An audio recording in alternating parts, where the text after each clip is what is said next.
It's your winning season. It's your winning season. Lay your hands on your money. Say it's your winning season. Everything attached to me wins. Everything attached to me wins. Oh, my gosh. I sure needed to hear that. I hope somebody else heard that. I hope you hear it, receive it, pull it all in your spirit, and just soak it up.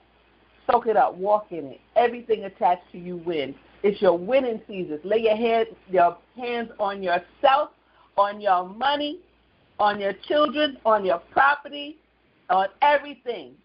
Everything attached to you wins. Oh, my God. Whew. All right, I think we could just close the jam now. I'm good. I'm sorry. Okay. Here we go. Whew. I enjoyed that. All right, so welcome to the Jam, everybody. This is GoGi's After Dinner Jam, and you made it in. I'm so glad you chose to be here. We're nearing fall. We're going into autumn, and we're moving into the holiday season. So we're just speeding through this year. We're speeding through the end of 2024. So we expect big things to happen because a lot has to happen for it to live up to what we're supposed to reap in 2024. All right, so we know that we're going into the holiday season, but before we get there, there's something very important that's going to happen, and that is Election Day, okay? That is a very important day for the TI. I want to do a sound check, make sure I'm being heard, because that song just, put me in another zone. So Election Day is coming, and although we say that God is over all of this, we know that what happens that day is paramount. So I'll say this, please vote. Please vote. Please vote. And, I've heard people say that they're not participating this year. And I get it because there's a lot of things going on and, a lot of things that are discouraging people. But, it's important that we do it. So it's we need to, at this point, disregard all our prior allegiances, put everything aside. For example, some people, if their grandmother drank Coke and their Coca-Cola and their mom drunk Coca-Cola, then they drink Coca-Cola, even if it puts, breaks out their face. They drink it because they're going to keep the tradition going. So sometimes we need to break those cycles and try something new, like I see, but, maybe have a commemorative Coke on their birthdays or holidays or something.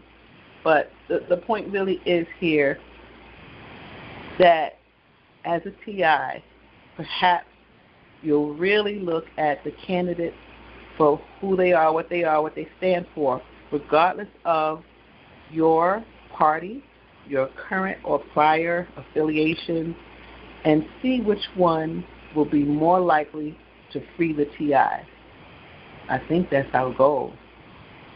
And ask who's talking about implementing things that will help us. Are they aware? Have you helped to make them aware? What can you do today to help them be aware? And if you can think of one thing that you can do, then do it. So many people are stepping up, and I'm so grateful. I mean, when you hear, the participation in the show and the call tonight, there are so many people that are helping out. Even with the last plea on the last call last week, someone is there to meet that need, and we'll talk about that later. So I'm really grateful for that. So much is going on in the community, some good things, some bad things, some sad things. I do want to announce that Regina, the TI, the multi-generational TI, who comes on and teaches us how to use different apps on our phone. Well, why am I getting notices? Let me just make sure that I'm not on mute or something crazy like that, okay? But Regina, she lost one of her sons one of her dear sons. And so my heart goes out to her. And, if you want to say something to her or send her something, please send me an email at thejusticeactionmeeting@proton.me. And because we're really grateful for what she does when she comes to us. She's a fellow TI, and she's hurting. Constance, she comes on and she sings and she shares tips. And not that she lost a human being, but in moving, they stole her computer. And now, during the trip to Colorado Rally, they stole her phone. So, they're trying to make it very difficult for her to communicate. And, so we want to just think of people who are in need. And I'm sure many of us have needs as well. So, again, thank you for being here. Thank you for choosing to join the J.A.M. Remember, your free will is at stake. So every time you exercise it, really don't take it lightly. Don't take it for granted, because there is a war against our constitutional rights. So let's stand firm and let's get ready. So tonight we're going to move into the program with the question, what do I have? Name one thing that you have to offer the TI community. Name one thing that you have or can do to help the TI community. All right? So let's get busy. We're going to open. It's over. Please mute yourself if you're in a noisy place. And announce yourself, your name, city, and state you're from, and what's one thing that you could do to help the TI community. Hello, this is Daniel from Huntsville, Alabama. Hi, Daniel. How you doing, Daniel? Doing good. It's my winning season. The song was great. Yes, it is. Yes, thank you. It pumped me up. Thank you so much. Yes, it is, Daniel. It's one complete thing. Listen and participate. All right. Deborah. I love it. And you do it. Okay. Next caller, please. Someone else was speaking. There was a woman that was trying to give her name, city and state you're from, and one thing you could do to help the community. Good evening, Sweeney. Good evening. Good evening, everyone. Well, the one thing that I always offer every week on my call 3 times a week is the problem solver, the Lord Jesus Christ. Without him, we can do nothing. But with him, we can do all things. God bless you. All right. Thank you. And that is Sister Samia, whose calls are Wednesday, Friday, and Sunday. And so your thing that you offer is your call and your problem solver, God through Jesus Christ. Thank you so much. All right. Next caller, please.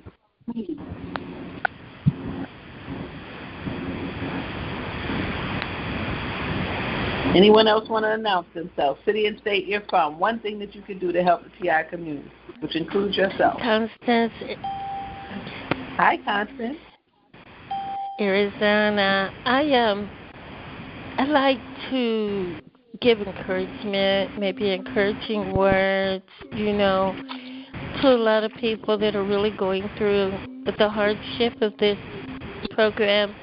Kind of give them a comfort that, we're all going through it, but we all got to be there for each other to help each other through it.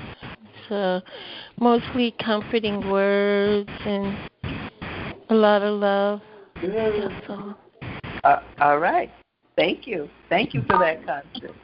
Encouraging words go a long way, and we know love answers all things. Anyone else?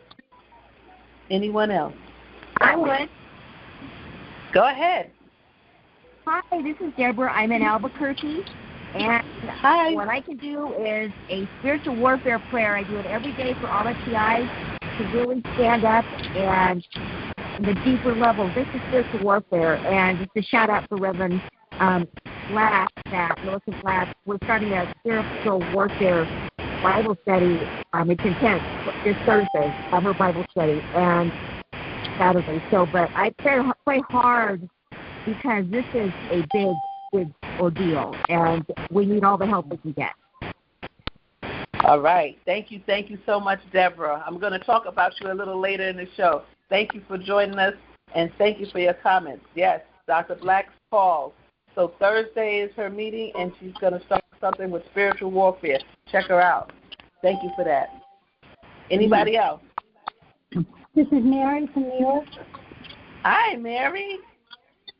I cannot give as much as I used to, but I just know that this community gives me the strength to keep going, knowing that even though I can't do the fight I used to, everybody's still fighting, and I will fight to the end. It's just not as much.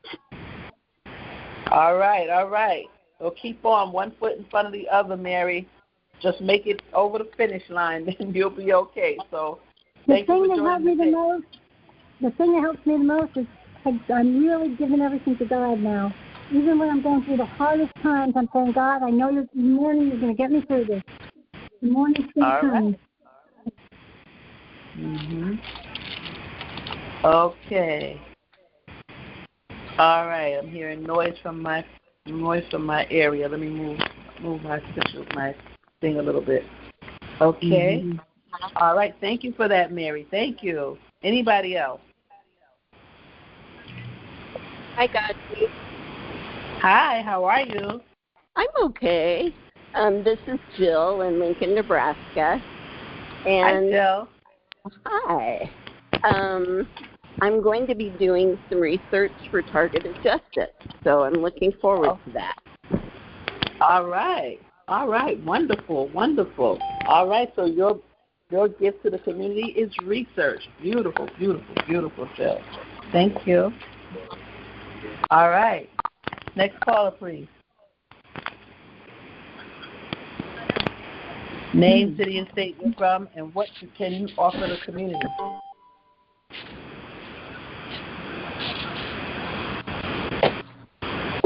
All right. So we're going to close it down. We have J.A.M. Oh, go ahead. This is Charlie from Tampa. Hi, Charlie. I just returned from the Caribbean to try to see if I get away from here, get away from this stuff. And I believe they were following me on the plane and followed me down to the Caribbean. And then they were attacking me with the radiation weapon. I'm not too sure if it actually came from a cell tower. These people are just evil. Yeah. What can you do for the community, Charlie? What I've done? What can you? The question tonight is, what's one thing you can do to help the community? Oh, well, I'm not too sure about that. I don't know. But you said that when we talked earlier, you said you want me to keep you updated on my trip. So I thought I'd talk. Oh, okay. All right. Thank you very much. Hi, Dr. Yes. Hi. Hi, this is Donna in Oregon. Hi, Donna in Oregon. Hi. I try to strengthen the things that remain. And learning as much about the Lord. And I do learn a lot about the program, but it is quite laborious at this point after so many years. But I do. I keep abreast of it. And being informed and keeping up with the times, keeping up with what's happening, trying to participate in your elections and everything that you can do, taking care of someone that's having trouble taking care of themselves, just trying to reach out and be there where there's spaces that need you. I appreciate everything everyone's doing, and I would like to be more involved, but these are the things that God's calling me to do right now, and that's what I am doing. Thank you. Thank you for that, Donna. Thank you for participating. Hi, Gogi. My name is Kelly, and I'm in Perth, in Western Australia. Hi, Kelly from Winston, Australia. Thank you very much. And what I've been doing for the community and in Australia is I've sent out 100 to 200 copies of the books Guinea Pigs and How to Tame a Demon. Guinea Pigs by Dr. John Hall and How to Tame a Demon by Dr. Robert Duncan. And I've sent them to all the chief psychiatrists in Australia. I've sent them to all politicians. I've sent them to all media networks. I've also sent them to all forensic hospitals to help any TIs that are potentially being coerced into committing crimes and in a forensic hospital. And and I've also received a letter back from the Governor-General of Australia, who is the head of the military in Australia, and he has thanked me for sending him the book. Oh, that is so special. Thank you so much. That is so great. Beautiful effort. Thank you. Thank you. Hi. Hey, Gogi. Hi, how are you? Hey, this is Oninya here from Houston, Texas. Hi, Oninya. How are you? I'm good. I would like to chime in and say that I have a women's support group called WAVE, Women Against Electronic Violence and Surveillance, and we meet the first Saturday of every month, and you can find more information on tievents.com. Okay, that is your contribution to the community. Beautiful, beautiful, Oninya. All right, so that would be not this Saturday coming, but the next Saturday somewhere in Houston, Texas. Thank you. First Saturday, yes, thank you. All right. Anybody else? Yes. Hey, Gogi, how are you? It's Gerald from Houston. Hi, Gerald. How are you from Houston, Texas? All the Texas ladies in the house tonight. Okay, go ahead. Hey, this what I would do for my community and a surrounding community. I would open up a center strictly for targeted individual people where they can come and they can have support groups, they can get literature, they can talk with professionals about how this stuff works, what to do, what not to do, how to live with it, and have it stop with your book. That's what I would do. I would open a community center just for targeted individuals. All right. I love it. I love that my book is going to be somewhere in there. Thank you so much, Gerald. Thank you for being on the Jam. Thank you for joining the Jam. But a community center would be awesome. We really need to build some communities, and not just one. We need a community in every state, but or region. But all right, thank you guys for joining the Jam. Anybody else before we close down? All right. We have a busy night. We have a jam-packed night, and so we're going to get started. I thank you for being here. I love that you chose to be here on the Jam, and this is your winning season, so let's get busy. Let's keep moving. All right.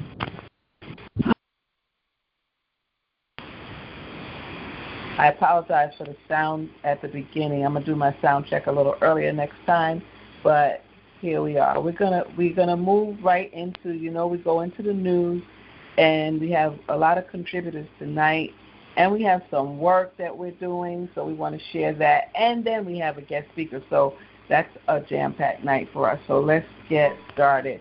The first one is a video.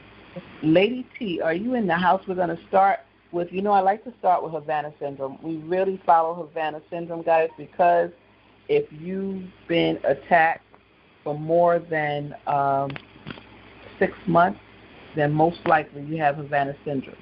You may not be diagnosed, but it is so. Hold on. Let me try to something else with my sound. I don't know if this is better. Oh, I think I hear the noise myself now. But we're going to switch over to the video, and this video is FBI redacted. and it's a release about Havana syndrome. So we have a few video clips about Havana syndrome before we go to the next topic. Lady T, are you there? Yes, I'm here. All right, let's go. Thank you. You're welcome. FBI releases redacted report on Havana syndrome. This article is by Adam Goldman and Julian E. Barnes and read by an automated voice. The FBI on Friday released a redacted portion of a 2019 report that was one of the first to argue that the mysterious ailments known as Havana syndrome were likely not the result of hostile action, and instead were the result of social contagion. Some current and former officials have said the FBI analysis sowed doubt within the CIA and parts of the Trump administration toward the root causes of Havana syndrome and whether it was in fact a functional illness spurred by stress. As a result, people with symptoms of Havana syndrome and their legal representatives have long disparaged the FBI findings, noting that the investigators reviewed records but did not interview victims. The New York Times obtained the executive summary of the report as part of a Freedom of Information Act lawsuit. CIA officers and diplomats stationed in Cuba first reported injuries from Havana syndrome in 2016, complaining of dizziness and nausea, often after hearing a noise or feeling pressure. Later, American spies and diplomats in China, Austria, and other parts of the world began reporting similar symptoms. The growing number of complaints fed intense speculation that an adversarial power could have used covert high-tech weapons or other devices to injure American officials. When the Biden administration took office, officials were initially skeptical of the FBI's conclusions. The CIA, State Department, and other agencies pledged to improve health care for people suffering from symptoms associated with Havana syndrome and to conduct a renewed inquiry into the causes. The CIA formed a cell that scrubbed intelligence reports to see if an adversarial state was responsible. But the CIA and then the Office of the Director of National Intelligence concluded it was very unlikely a foreign power was behind the ailments. They found no evidence that Russia, Cuba, or China was carrying out a campaign using devices capable of delivering directed energy. Instead, the reviews attributed many of the symptoms to underlying medical issues, environmental factors, and stress, the same factors the 2019 FBI report highlights. The 2019 report takes a skeptical view of Havana syndrome, using the word victim in quotation marks to describe people reporting symptoms. Based on information available at the time this report was prepared, our analysis indicates several of the victims in these cases may have experienced an episode of mass psychogenic illness or social contagion, a partly redacted sentence in the report said.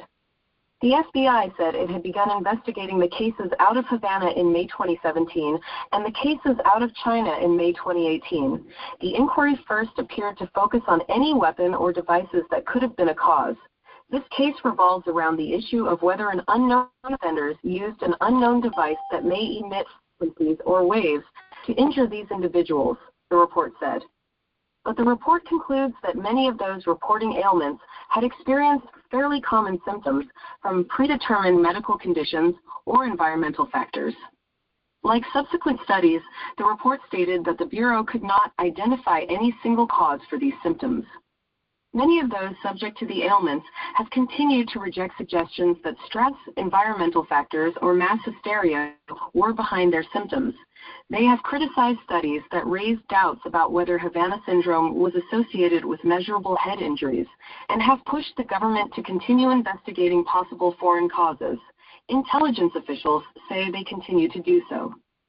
Under the Havana Act, the U.S. government began compensating diplomats and spies who had been disabled during their service, starting with CIA officers who had been forced to retire because of the severity of their symptoms. Okay, so that's interesting. They were forced to retire because of the severity of their symptoms. Wow. So now they're being attacked by direct energy weapons. They say that they have Havana syndrome, and then they force them to retire. And then I hear that they're having problems with the care, with the health care. So what's very interesting with this article is that they try to blame it on contagion, so meaning that Havana syndrome is contagious. So we see someone with Havana syndrome, so we start acting like we have it too. It's mass psychogenic. So, and they try to blame it on stress, mental health, environmental issues, and they did not interview the victims, which was really telling. Instead, they just reviewed records, and this is how they came to this conclusion. So that was one report, and I want to look at another one that I have here. Before we play the next video, I have another report I found that I added from the Hill. Okay, so let me talk about this report, and then we'll go to the next video, which is also about Havana syndrome. Okay, so I'm slipping this in. My team doesn't know. All right, this one is called Congress, please let me give you a classified briefing on Havana syndrome, and this is by Mark Lindsay, opinion contributor, dated yesterday. Is it yesterday? Yeah, September 16th, 2024, and this is from The Hill. It says Mark Lindsay, a U.S. State Department security engineer who was among several diplomats evacuated in 2018 from the U.S. consulate in China. In spring 2018, while I was serving as a U.S. diplomat in, I don't know this word, Guangzhou, China, my wife, my 2 children, and I were medevaced and then diagnosed by leading American doctors with traumatic brain injury. The cause, pulse microwave standoff attacks by Russian military intelligence operatives. If this sounds outlandish, consider that the United States government has paid my family more than $1 million as a result of what happened and our injuries. The government did so even though it continues to deny knowledge of these events and to pretend it does not know who attacked my family in this manner. I was one of the first Americans that Vladimir Putin kicked out of Russia after he became president. This is because top Russian officials, including Putin himself, have long known who I am and have been paranoid about my work in the former Soviet Union over 22 years ago. Around the time I formally joined the State Department in 2011, Julian Assange and WikiLeaks illegally published leaked classified cables about sensitive political work I had done in the former Soviet Union. I warned the State Department that this would be a problem for my personal security. A few years later, I was notified by the State Department that sensitive background information in my SF-86 security clearance forms had been hacked and stolen by a hostile country. State shrugged and acted like I should be happy that they were giving me lifetime free credit monitoring. At the time of the attack, by the way, that's what they give you. If you like, when they've been hacking our information, we were hacked by a cable company or something like that, and they gave us a year of free credit monitoring or something. So they gave him lifetime free credit monitoring, and he's supposed to be happy. At the time of the attack upon myself and my family, I had been complaining to U.S. government security officers about memory loss, headaches, and sleep issues, in addition to light sensitivity and hearing strange clicking noises. The State Department grudgingly gave me and my wife U.S. government Havana-acquired brain injury test called HABIT, only after dangerous levels of pulse microwave radiation were measured around my residence while my family was living there. These radio frequency pulse microwave signal strength measurements, which were deliberately withheld from me out of liability and other concerns, caused panic in Washington but have since been buried and the details withheld from Congress. The State Department knew, so he's blowing the whistle rather loudly here, the State Department knew that the sounds we heard but could not record were due to thermoelastic expansion of the inner ear, the Frey effect hearing, caused by pulse microwave radiation. This, along with the measurements of high levels of pulse microwave radiation around my residence led to the intelligence community to compel a very reluctant State Department to administer the habit test, which we failed, triggering our medevacs from China. The great disappointment to me was not the greatest disappointment. The greatest disappointment to me was not that Russia would harm me, my family, and my American diplomat neighbor, but that my own government, whom I worked for, bled for, served in Afghanistan, Iraq, and countless hot spots around the world, knew when we were evacuated how we had been injured and by whom, yet completely turned its back on me and my family. Like so many other U.S. government personnel injured before me by microwave radiation attacks, the technology has been around since the 1960s, and the Soviets were always much more advanced than the U.S. in weaponizing and miniaturizing it. I would have preferred to stay quiet, and I would have had the United States government actually provided timely medical help to my children. Wow. Okay, so he's blowing the whistle rather loudly. Let's get his name again, and his name is Mark Lindsay, Lenzi, a U.S. State Department security engineer. Okay. All right, and so we see that he's blaming Russia. I don't know. I mean, there are articles that say it didn't come from an adversary, but that's where he feels it came from. But he's making it clear that it's from pulse microwave weapons from the radiation. All right, so that has some very interesting points, and that came out yesterday. All right, we can go on with our next video about Havana syndrome.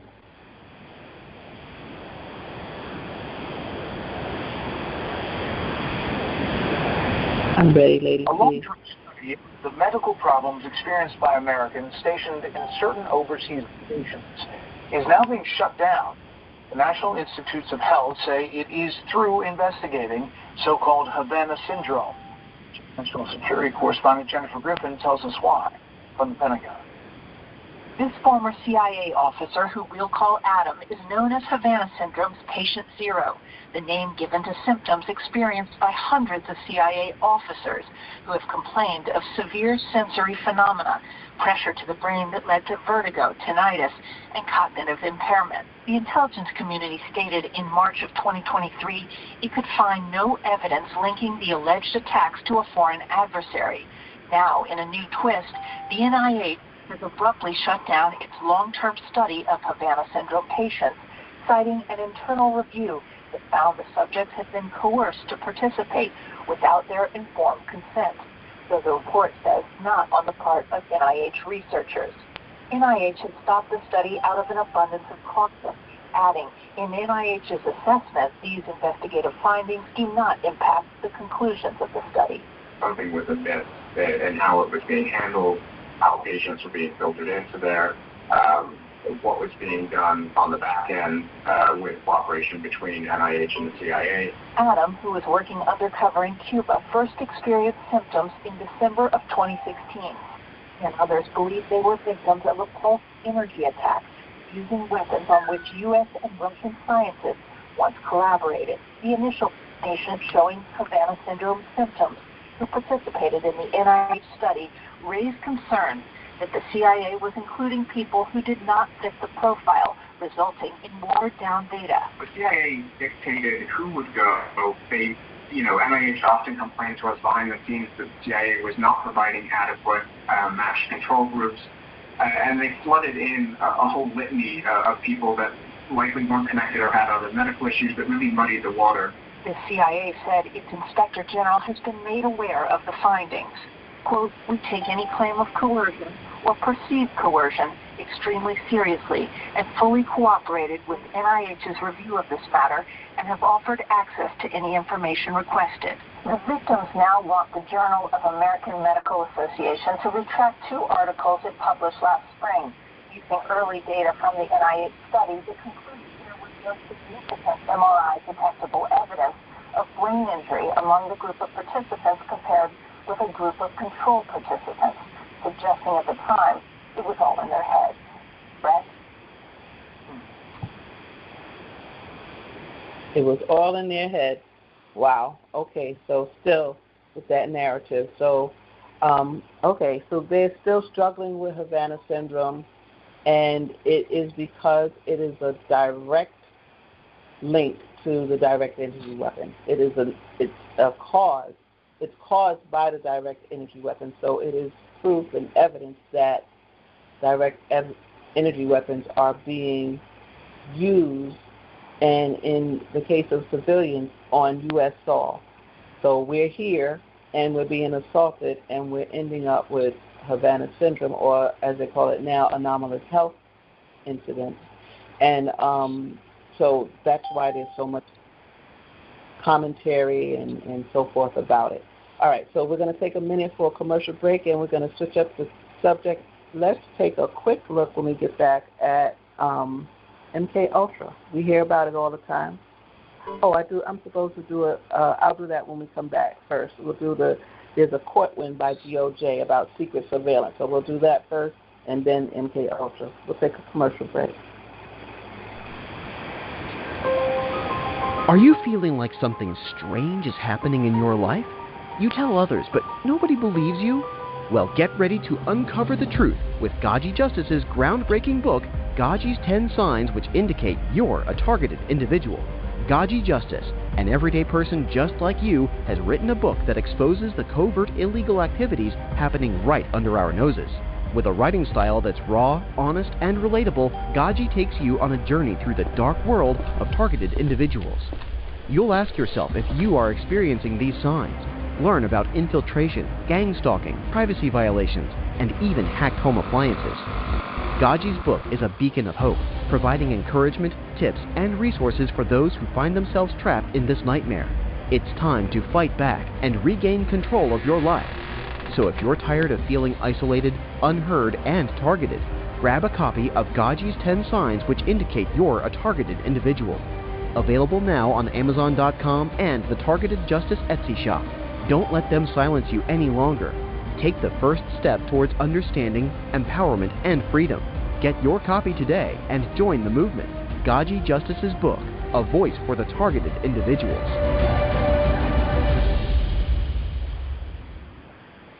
All right. Okay.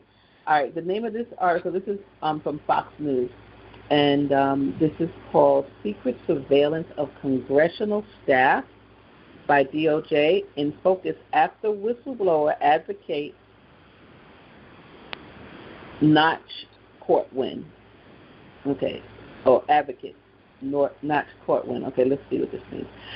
Whistleblower advocates say DOJ's secret surveillance exhibits a startling failure to abide by the Constitution's guarantee of separation of powers.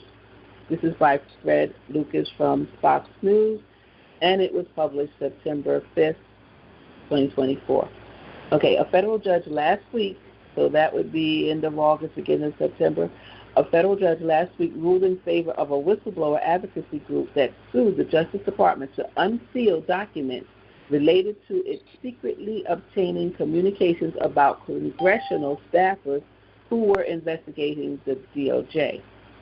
Empower Oversight Whistleblowers and Research won a partial victory in a lawsuit it filed in May when a federal court ordered the DOJ to release documents. Wow. Wouldn't it be great if they were ordered to release the TSDB? Okay. So a federal judge ordered them to release documents. The victory on Friday came days after the group filed a second lawsuit to force the Justice Department to unseal additional records. The requested records are likely to show a startling failure by DOJ to respect the long-standing separation of powers in the United States Constitution. The recent Empower Oversight complaint said these records will show the length to which DOJ went starting in 2016 to secretly surveil various congressional staff members of both political parties. Tell you, it's a bipartisan issue, okay? Doesn't matter.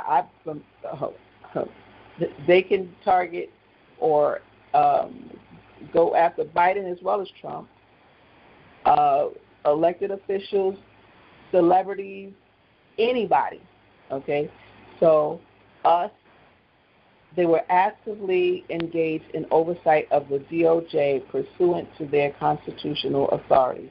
The Justice Department subpoenaed Google in 2017 for records of Google email addresses and Google voice phone numbers.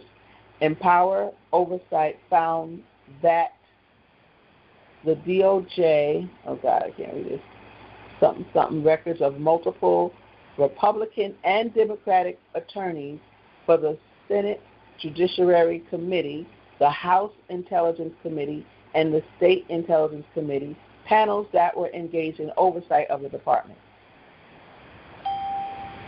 The Justice Department kept this secret for 6 years through gag orders it obtained in Washington, D.C., federal court against providers such as Google, according to Empower Oversight. They love to get Google's records. And I hope Google is doing what Google said it was going to do with the geofencing, which was to encrypt our location so police officers can no longer use geofencing. But who knows if that's true? I mean, we need to fact check that. They questioned whether the Justice Department properly informed the court that subpoenas were for congressional lawyers conducting oversight of the department. Okay. Prosecutors want 2-year prison terms for ex-Senate Intel staffer James Wolf in leak case. I think that's a little different. Let's stick with this. Congressional oversight is supposed to have safeguards if the security apparatus allows the DOJ to see when a congressional committee is communicating with a whistleblower. That Empower Oversight founder Jason Foster, a former senior staffer for Senator Chuck Grassley, R-Iowa, learned earlier this year that the Justice Department obtained his records through Google. So you should not be able to see what a whistleblower is saying to the staffer, you know.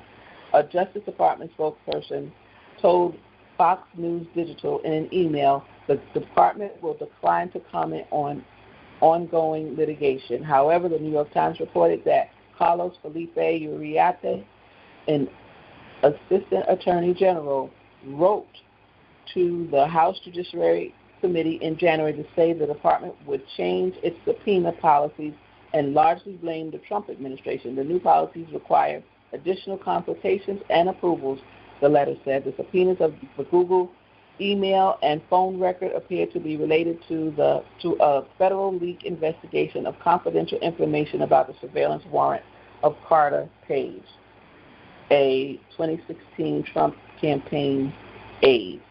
Okay, so we kind of get what's going on, but what's important here is we need them to flush this out. Whistleblowers can't feel comfortable if their records can then be shared.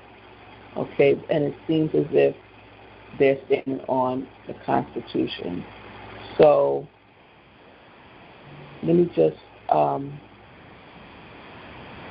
read the end of this. For these reasons, we support the bipartisan NDO Fairness Act, which would ensure that gag orders are issued only when warranted and for reasonable periods.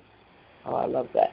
A non-disclosure order, NDO, is commonly referred to as a gag order. The NDO Fairness Act, sponsored by Senators Chris Coons, D. Delaware, and Mike Lee, R. Utah, would require the federal government to adhere to established legal norms for electronic searches that apply to physical searches, such as notifying individuals unless a higher standard to delay which notice is met. Okay. All right. So they had to reveal the records and that's a good thing. So they were not able to secretly surveil the congressional staff members, which they did get the information, but it seems they're going to be aware of what they received. All right, so now we want to take a peek at MK Ultra. I know we always hear about MK Ultra. This is a very short clip, but it kind of tells us a little bit about it. So let's take a listen. 2 American spies just arrived Can't hear it. Leading factories. The mission cornered the market on the world's supply of a powerful new psychoactive drug.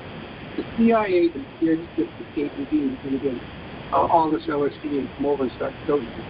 So we bought every drop of LSD in existence at that point. The CIA had just authorized the purchase of 10 kilograms of pure LSD-25, enough to dose more than half the population of the United States.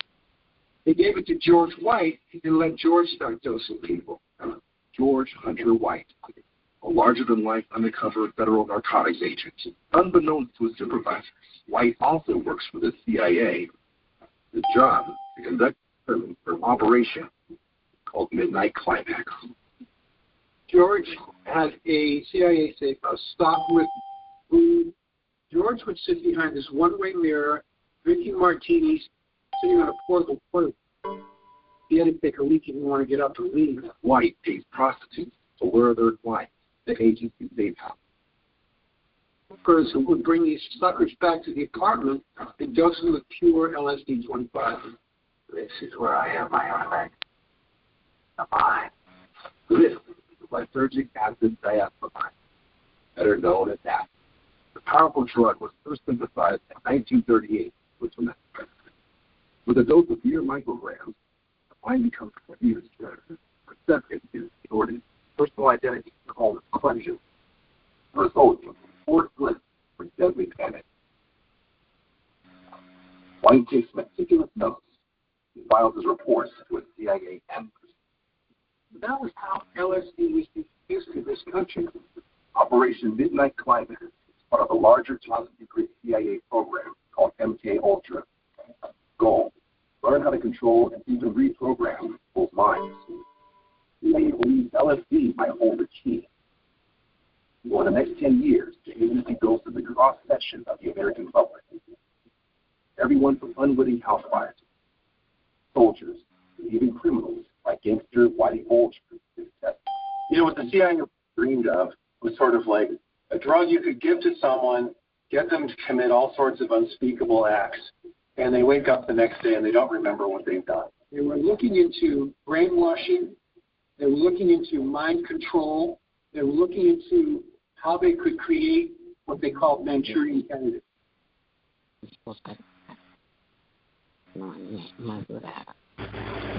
Okay. All right, I hear somebody talking. All right, so MK Ultra, thank you. So, I hope you heard it, but basically when LSD came out, the U.S. wanted to get a jump on Russia, and they wanted to make sure, so they bought up all of the supply. They went to the supply and bought up the whole supply. And then what did they do? They started experimenting on people. I mean, and it just really got totally out of control. But so, when we tell people that they're experimenting on us, I don't understand why it's so hard to believe.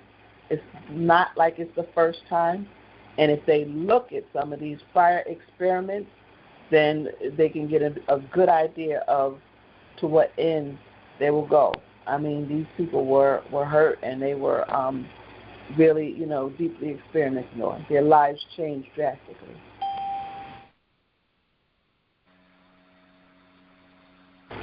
Okay. The MK Ultra. All right. So now, Liliana, are you there and ready with the ACLU case? Yes. Okay. Great. Do you want me to read my comment first and the article afterwards? It's up to you, whichever way you choose. All right. So the ACLU has a FOIA case with the FBI related to non-disclosure agreements for cell site simulators. Actually, I was a victim of this yesterday and today.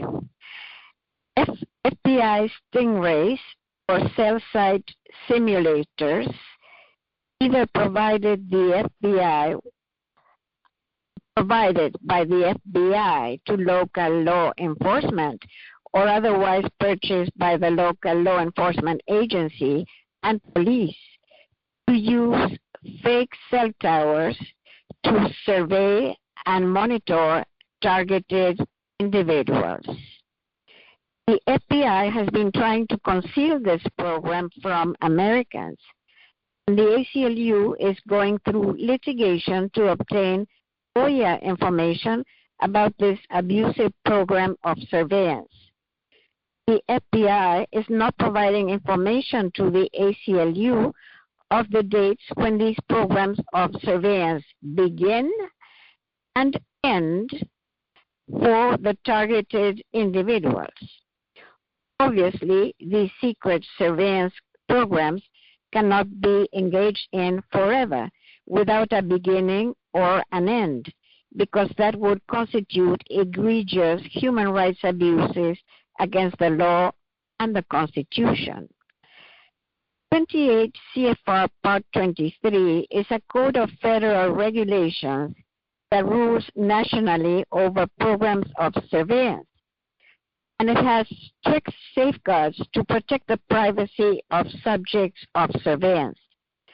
This federal law restricts to a maximum of 5 years the years of continued surveillance over an individual, so as not to enter into egregious human rights abuses against exploited, targeted individuals.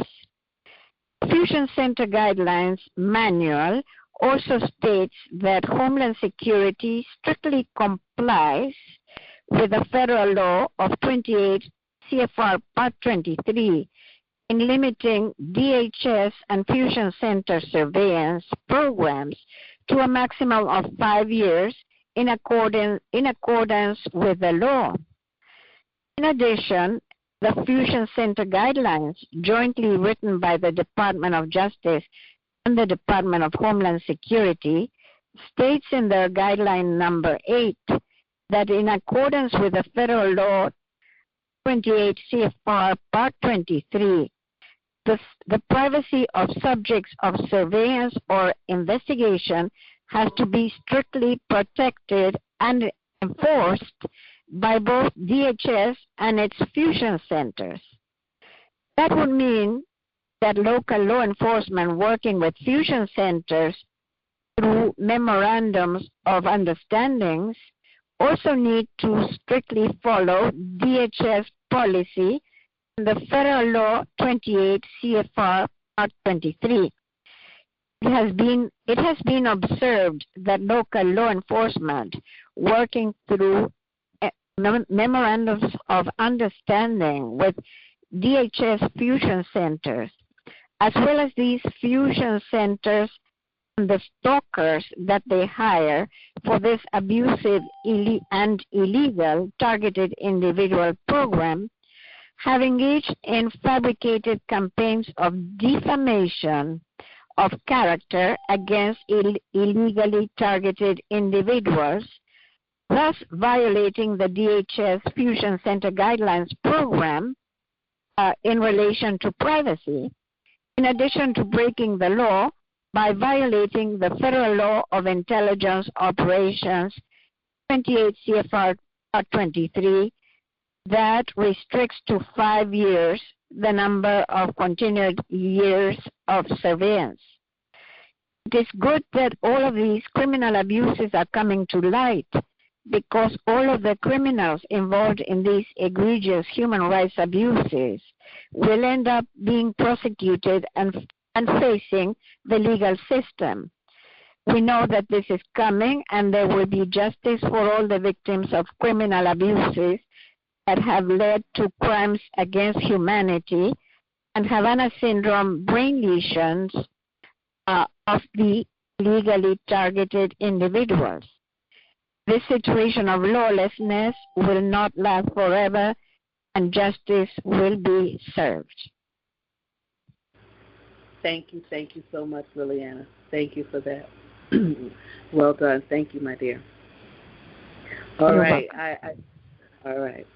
I'm going to skip around a little bit because we have someone that, that's with us at TI that I had the pleasure of meeting, and he has written cease and desist. Actually, things went on at that Colorado rally, so he got together with some people and they worked on a letter that I would like you to share with us. Darren, are you there? And if you can share your letter to the Fusion Center, since we're talking about Fusion Centers, and we're going to make it available to anyone who would like to do the same.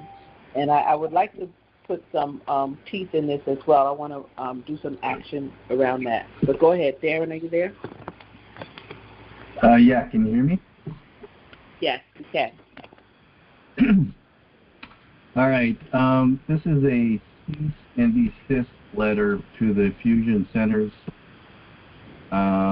Basically, it starts out, I don't know, this is where I would say it starts out with, I'm writing this letter to document a period of harassment I received from you starting May 1st, 2016, and then added to the TSDB list by an FBI agent 7/2018.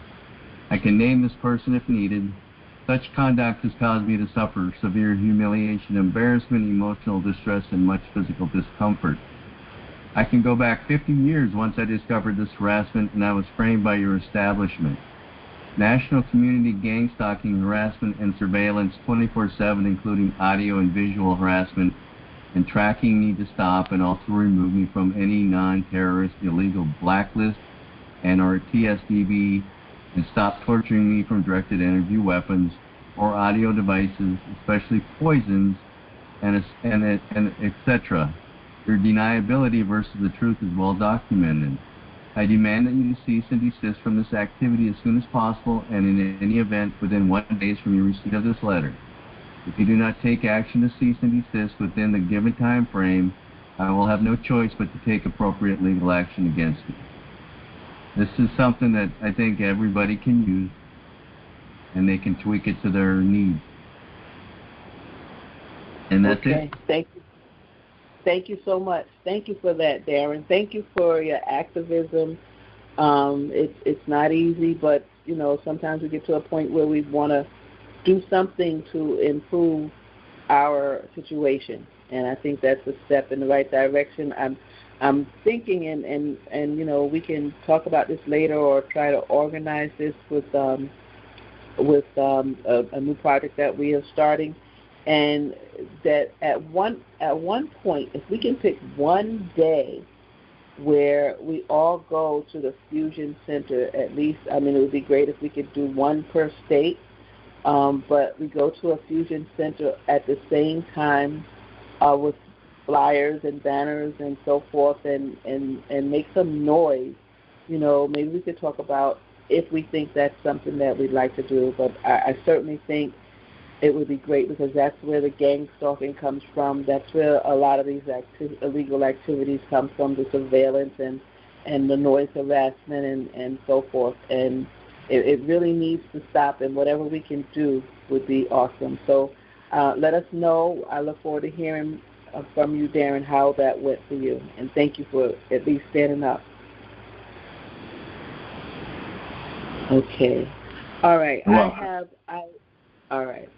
The article that I had that went along with that MK Ultra video is a little lengthy. I'm going to save it for next week, so we'll have MK Ultra Part 2. And right now we're going to go to Chief, not our Chief, Chief Sean Taylor from Tennessee. Are we ready with that, Lady T? I am ready. All right, let's go. Hello, everyone. I'm Assistant Chief Sean Taylor with the Millersville Police Department in Middle Tennessee.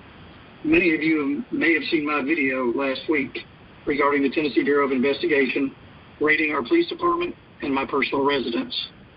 They came and they seized evidence regarding corruption that we had locally that tied into corruption nationally, and they took all of our files so that we are unable to complete these cases. The cases that we've been working on affect every American. They affect us in the mortgages, fraudulent mortgages, human trafficking, narcotics trafficking, and many other crimes. We have crisscrossed the United States talking to state attorney generals, senators, congresspeople, and numerous law enforcement officials throughout the United States. We've identified a major corruption that's transnational. It involves the BRICS nations and China and investment companies and fraudulent mortgages on homes here in the United States, here in key counties and key states.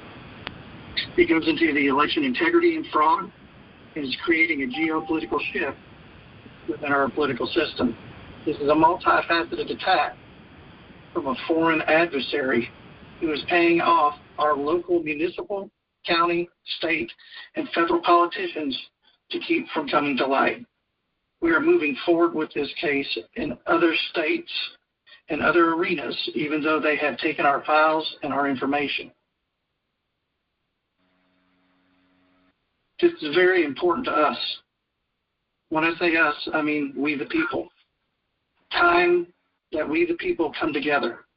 It's time that we stop allowing ourselves to be segregated by our own government. No matter what race you are, what creed, or what religion you are Americans. We need to stand together as Americans and demand accountability of our elected officials. It's time for this corruption to stop and for us to have our country back so that we know we leave it in the good hands to our children, our grandchildren, because if we don't stand up and do this, we will no longer have a country to hand over to them. I'd like to send a special thanks out to Mark Fincham. He wrote a very good article that I'll...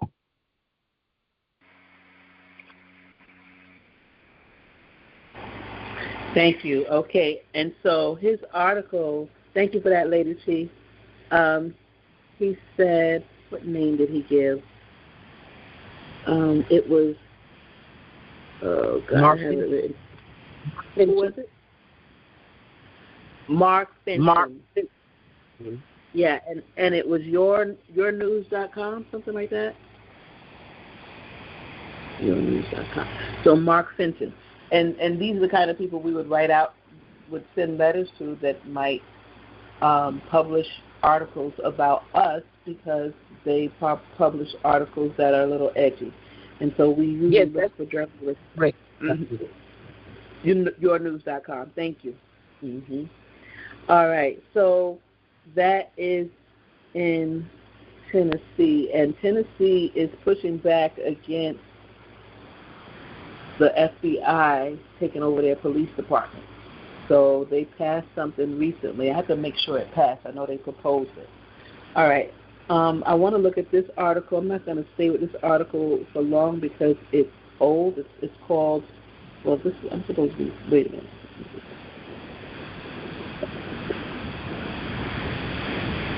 No, I'm supposed to do watch listed. Let me stick to the thing here.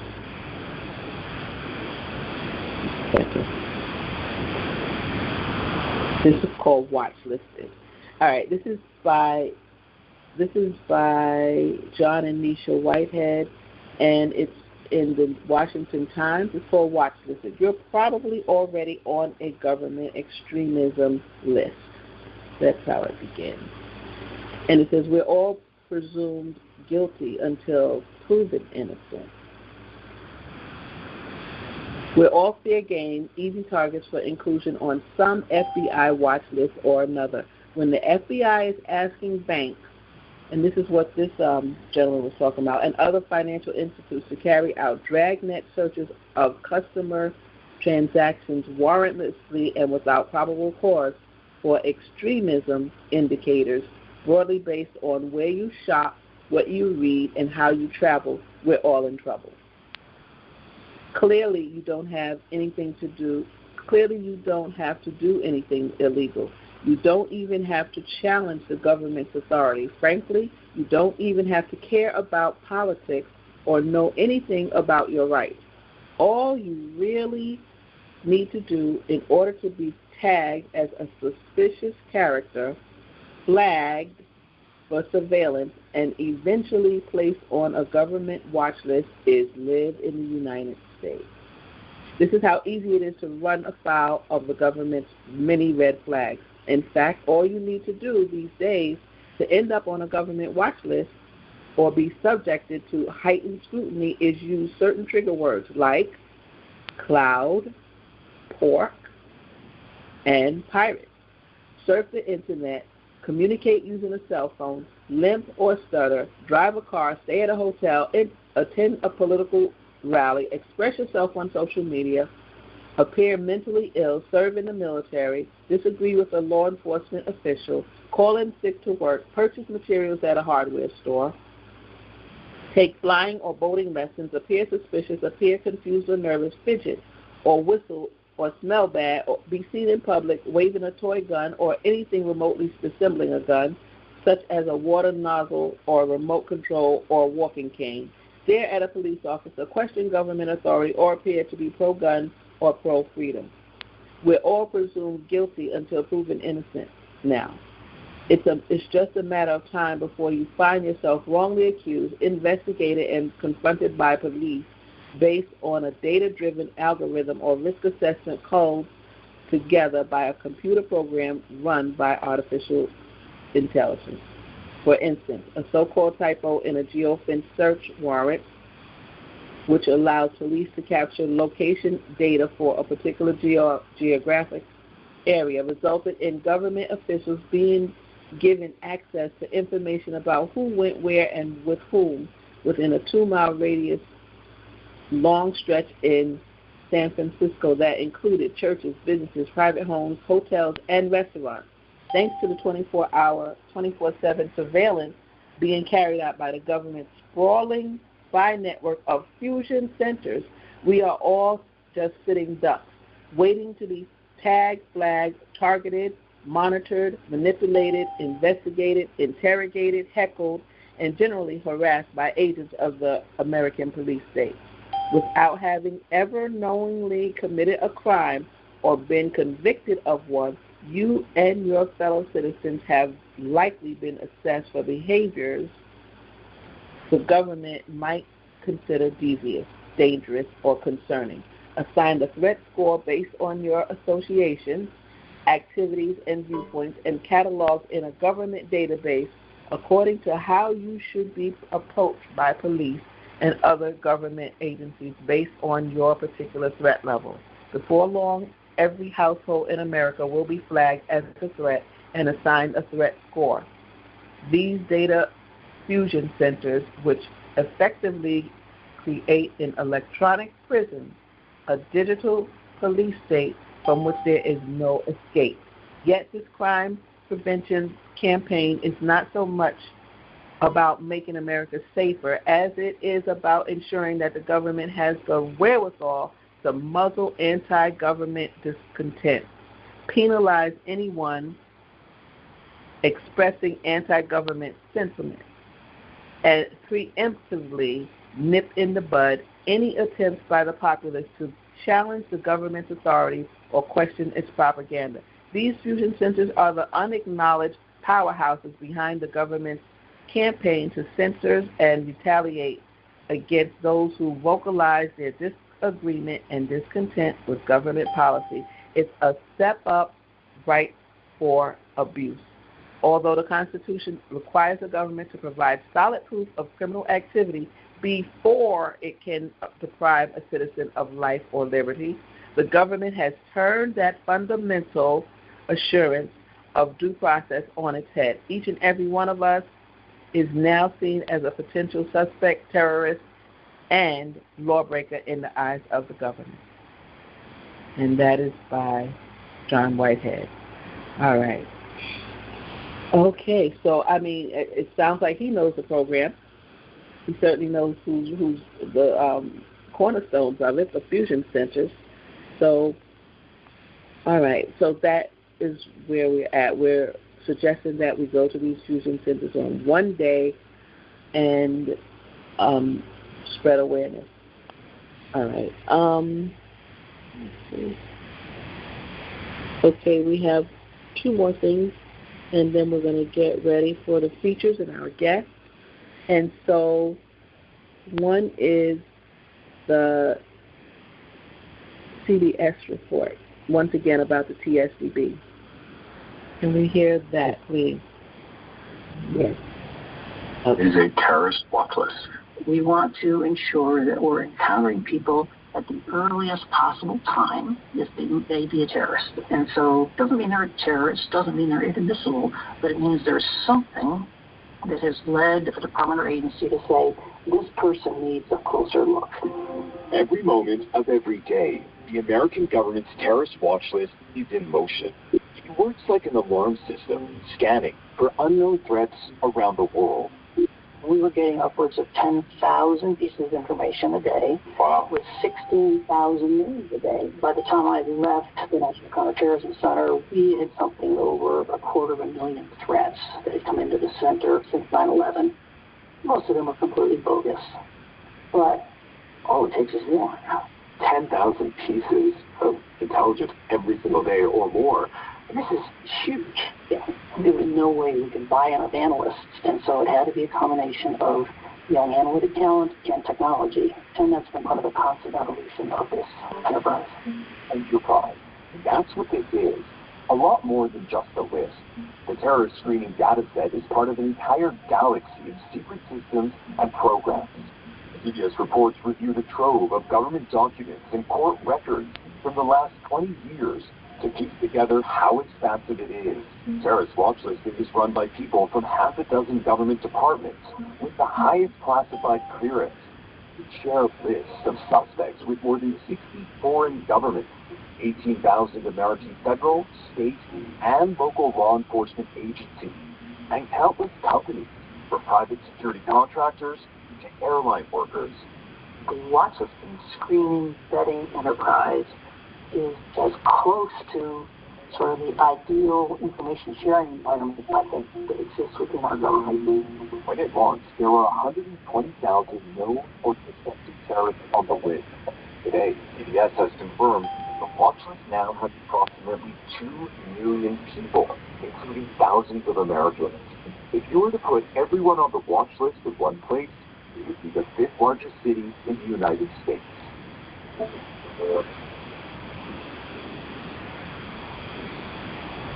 Well, that's a mighty big watch list. Okay, so millions, and he said thousands of Americans. Oh, okay, no, hundreds of thousands of Americans are on that list. Okay, so we know that we're on the list in handling codes 3 and 4, but this is a CBS report, so we want to keep abreast of what they're saying about the list in mainstream media. And if anybody has, there was some kind of action where a group of elected officials approached the FBI asking about the list again. And if you have an article or anything about that, please send it to me, the Justice Action Meeting at proton.me. Okay, we have a few more things. Let's take another quick commercial break. Then we have a few more things, and then we're going to hear from our special guest. Attention, all targeted individuals and TI state contacts. Are you ready to build the supportive community you deserve? Presenting the must-have resource, TI Meetup Mastery, a complete guide by Tranquility, founder of TIEvents.org. This step-by-step book shows you how to plan and host empowering TI meetups from the ground up. You'll get proven checklists, templates, and a resource directory to make organizing a breeze, plus expert advice on navigating legal and safety issues. Whether you're a seasoned organizer or just starting out, TI Meetup Mastery is the ultimate playbook for building a thriving TI community. Get your copy now on Amazon.com. Your tribe is waiting.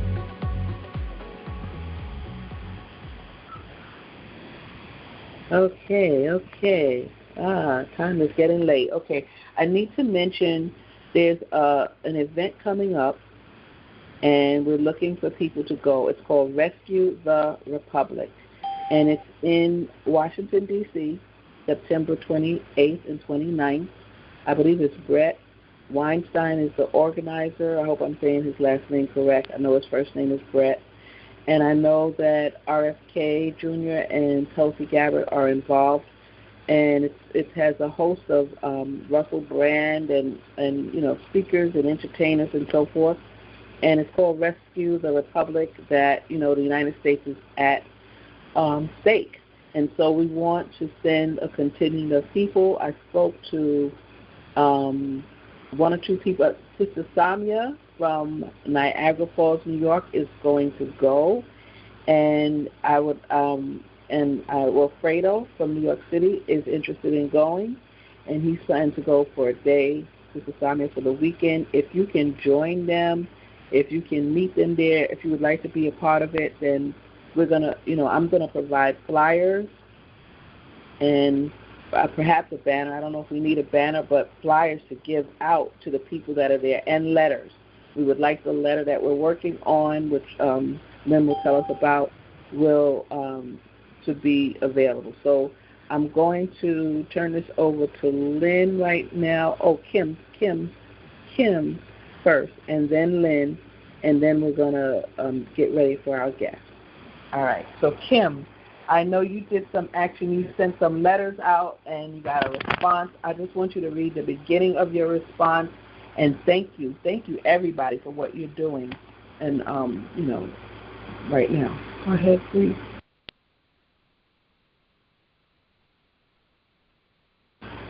Kim, are you there and you ready? Can you hear me? Yes, I hear you.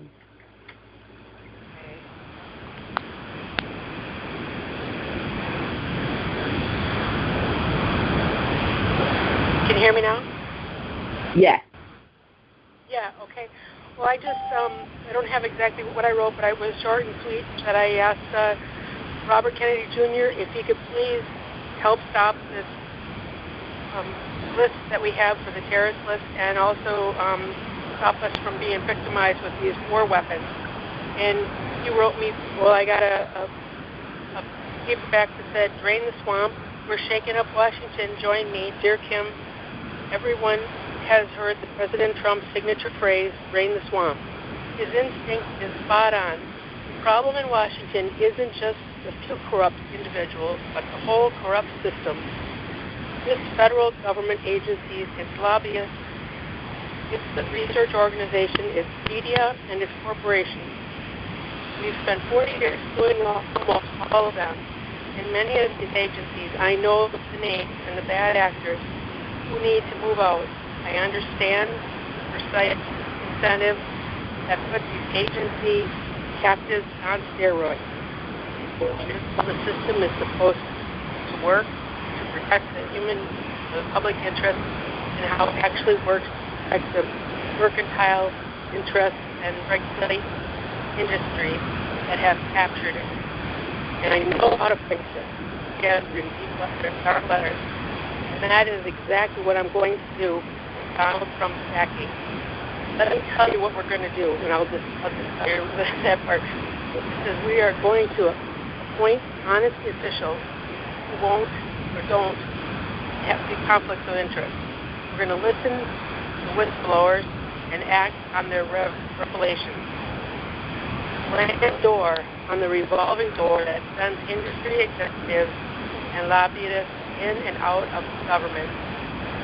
Fire anyone who betrays the public trust or lies to the public. And prohibit the federal agencies from using their powers to harass political opponents. That's what it means to drain the swamp. One of the top priorities in Washington will be to make sure that President Trump can follow through on his promise and return us to a government for and of the people. That's it. Okay, thank you. Oh, sure. All right. Thank you for sharing your response. Thank you for reaching out. Thank you, everybody, for doing something, feeling moved and following through. So there's one more thing we want to mention, and then we're going to bring on, I call her Dee Dee, but we finally known as Jenny, so we're going to call her Jenny tonight, and she's going to share some holistic tips for TIs, things that we can do. So have your pens ready. I hope you had them ready all night so that you can get the information that was given, but please have your pens ready. And first we're going to present a new email address, and Lynn is going to tell you why we're presenting it and what we would like you to do so that we can take some action. All right, go ahead, please. Thank you, Gaji. Can you all hear me okay? Very well. Okay, great. So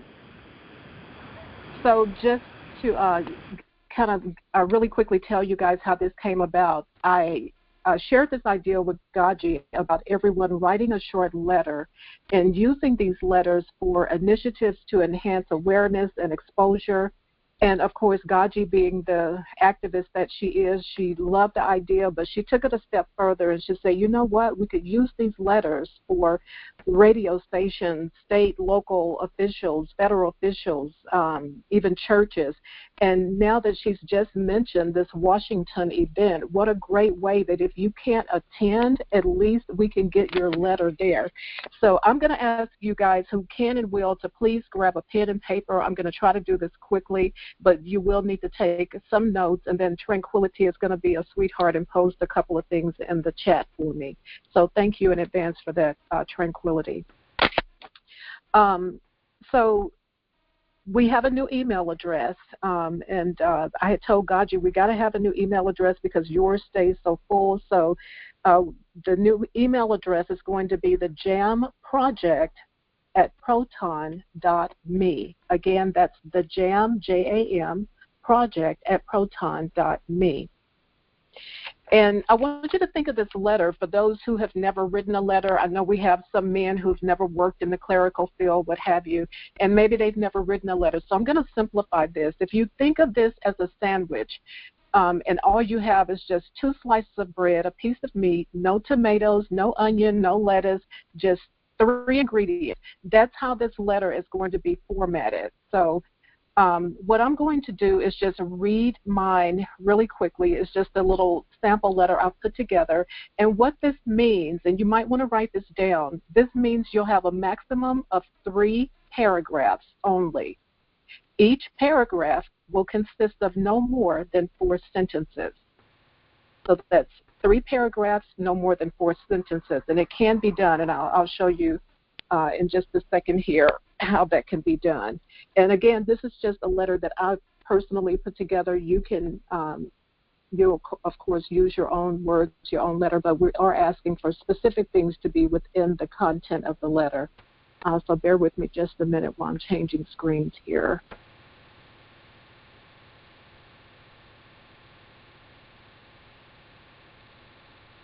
Okay, so the letter, this particular letter reads, to whom it concerns, I am an African-American female, years of age. I have no criminal record. I currently reside in Texas. I didn't hear that. I just teased it. Go ahead. Oh, yeah. Here, I'll do it again. Years of age. I have no criminal record. I have no criminal record. I currently reside in Texas, 5th Congressional District. That's paragraph 1, less than 4 sentences. In 2021, I had to resign from my job of 12 years as a direct result of feeling electronic pulses that would keep me awake at night. All night, rather. I would attempt to work through the pain, which became too painful and distracting. These events forced me to eventually retire. Selling my home, I have relocated a total of 9 times trying to escape this electronic attack, or these electronic attacks. That's paragraph 2. Here's paragraph 3, the finish. I plead with you to do something immediately to stop the torture. Please abolish the non-suspected subject TSDB list handling codes 3 and 4. Without doing so, this torture and inevitable death will continue. please help. Most sincerely, Miss LG, with my email address and phone number, and that's it. And so our hope is to compile all of these letters. GoGi came up with the idea to use them as putting them together like in a package of sort with a cover letter, and we can hand them out to delegates. We can hand them out at these events, hand them out to radio stations, television stations, whomever we want to give them to, with you all's consent to do this. So by sending your letter to this email address, it's also your consent that we are able to use these letters for this initiative, and there will be several initiatives. So just to kind of recap, the opening of the letter will just be your greeting, dear sir / madam, or to whom it concerns, whatever you want to use for your greeting. Then your gender, your ethnicity, your age, your criminal record. If you don't have one, I would say so. If you do have one before this program started, I would not mention it. I don't think it would be that important. But if you did not have a criminal record, do not have a criminal record, I would definitely include that. State which congressional district you reside in. Tranquility is going to drop that in the chat so that if you don't know your congressional district, you can look it up with the link that I've provided. So I'm making this really easy for you guys. There should be no reason why someone would not be able to do this. It's really simple. The closing of the letter, the meat of the letter, the middle part of the letter, talk about you in 4 sentences or less. Talk about your experience, what you did in your career, where your life is today. The final slice of bread would be the closing. Make your plea. What do you want to see happen? I'm hoping that by 12 o'clock midnight, I've got 50 letters in this email. I'm counting on you guys. GoGi is counting on you guys. We have to do something, because to do nothing is sitting duck. And I can't take full credit for this idea because it came from nuggets that have been dropped in various meetings. There's this one gentleman who comes on GoGi's call, who comes on Derek's call, and he's always reminding us that Robert Duncan said if just 8% of the public knew what we were going through, we can hit a home run. So I think it's Saqib that always says that. And so the idea came from some of these things. What can I do? I'm tired of sitting and doing nothing. I'm tired of hearing, me complain, others complain. We have to complain sometimes. I get it. We need to vent. But we also have to be active in doing something rather than doing nothing. And on that, I'll go ahead and close. Thank you, GoGi. Thank you so much. Thank you, Lynn. Now that you've made everybody hungry, I love that sandwich analogy. That is so great. And if anybody, if you have trouble and you want help, Lynn, would you be available to work with someone if they want? Okay, good. Absolutely. So then, all right. So the J.A.M project at proton.me. Just send an email. Send your letter in an email form, and we're going to talk about, Lynn and I will talk later about whether we do it with a whole package with different letters, or if we just put each person's information, like their paragraph, just like a running letter, one long letter, so that the people it can flow. So we'll talk about that, but just please send something so that we can start getting the word out and start making some noise. We need to make some noise. So, GoGi, I'm sorry, just one quick thing. Mm-hmm. I'm sorry to interrupt you. Please be sure on your signature, don't put your name, just put your initial and your first and last initial. Unless you're comfortable putting your full name, you're welcome to do that. Don't forget to include your email address and your phone number. There may be that official who wants to call you personally or email you personally, as in the case with Kim. So do be sure to include your email and phone number. That's all I wanted to add, GoGi. All right, thank you. All right, so now we're going to go to our special guest who has been listening so patiently. Thank you so much for being here. And I have some wonderful things to tell you about her. We're not at liberty to say so tonight, but tonight she's going to share some tips for us. So first we're going to play a clip. It's less than a minute that will lead into what she's going to share. She has been living holistically for 25 years, which has been proven in her body. Even with the assault, she has less damage than most other TIs. And so it has been that which has been proven medically. And so we're just happy to have Dee Dee here with us. And I'm going to play this quick clip and two quick, oh my God, say that 3 times fast, 2 quick clips.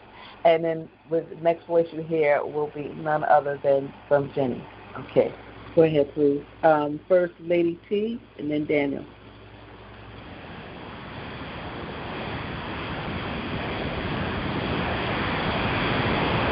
Okay, Gogi, I'm ready. Okay.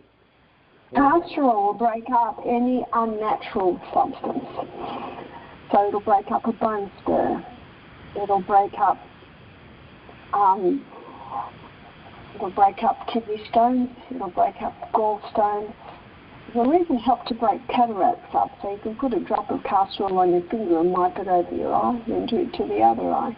Could you put it in your eye? Absolutely. It's just easier to wipe it over your eye though, because it's so sticky. So if you know what castor oil does, you start to know where to apply it.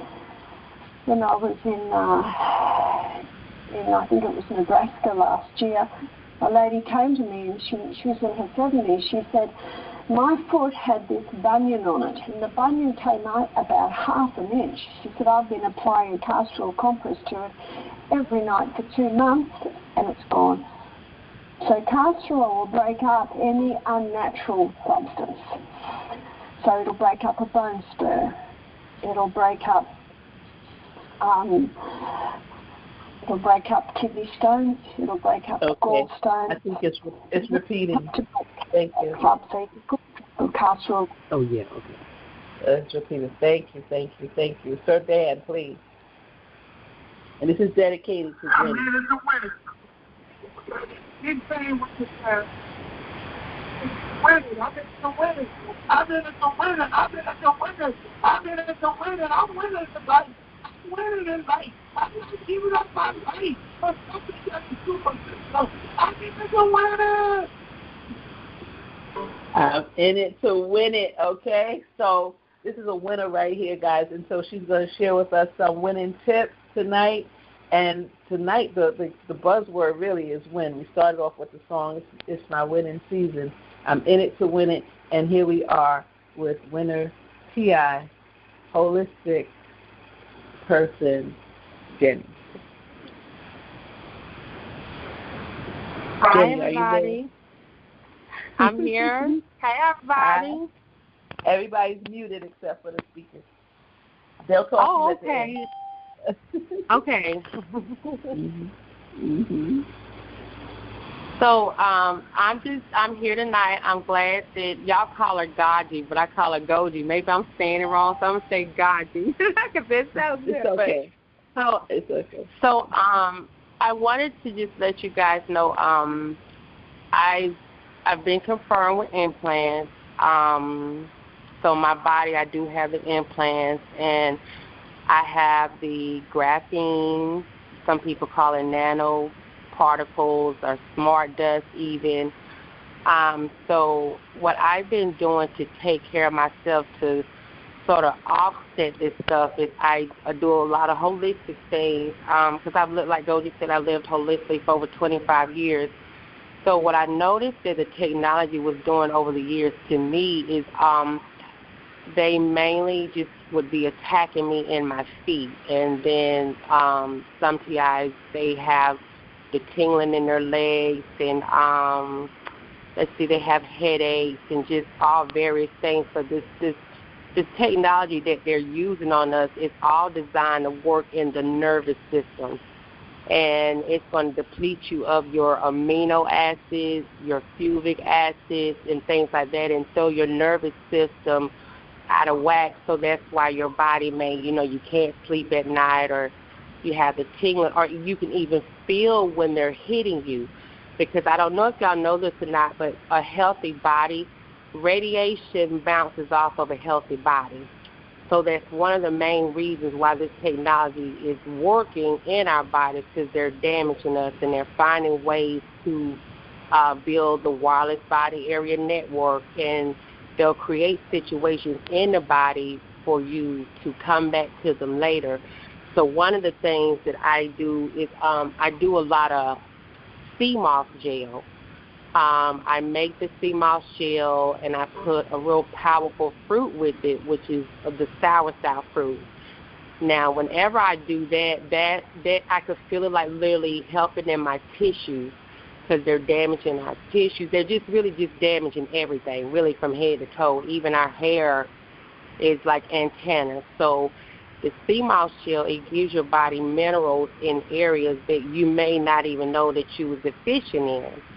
And although we have the stuff in us and we have the implants, it's still a lot of ways that we can help to try to keep our body healed.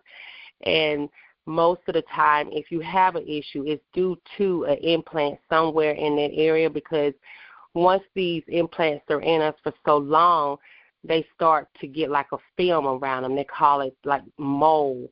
And that's why a lot of the TIs, they have the Morgellons, or they have like bacteria infections, just, a cough, or just different various things. So it's really important that you try to keep your body alkaline. Focus on foods and essential oils that are oxygenating essential oils. And one of those oils would be oregano essential oil. You can, I love oregano essential oil.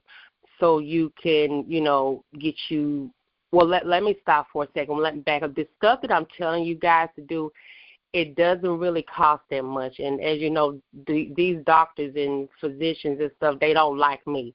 I feel that's why I really became targeted, although I've been targeted at a young age, but it just became noticeable to me about 8 or 9 years ago when I started my company. And so it's a lot of things out here that doesn't cost that much that we can do that I know that works, that we can really try to, help to fight the stuff in our bodies until we can either get it removed or, go for the ozone therapy treatment. That's really expensive. But in the meantime, there are things that we can do, because I do it myself. And now back to like the essential oils. When it comes to oxygenating essential oils, oregano essential oils is one. That's for people who they may be telling.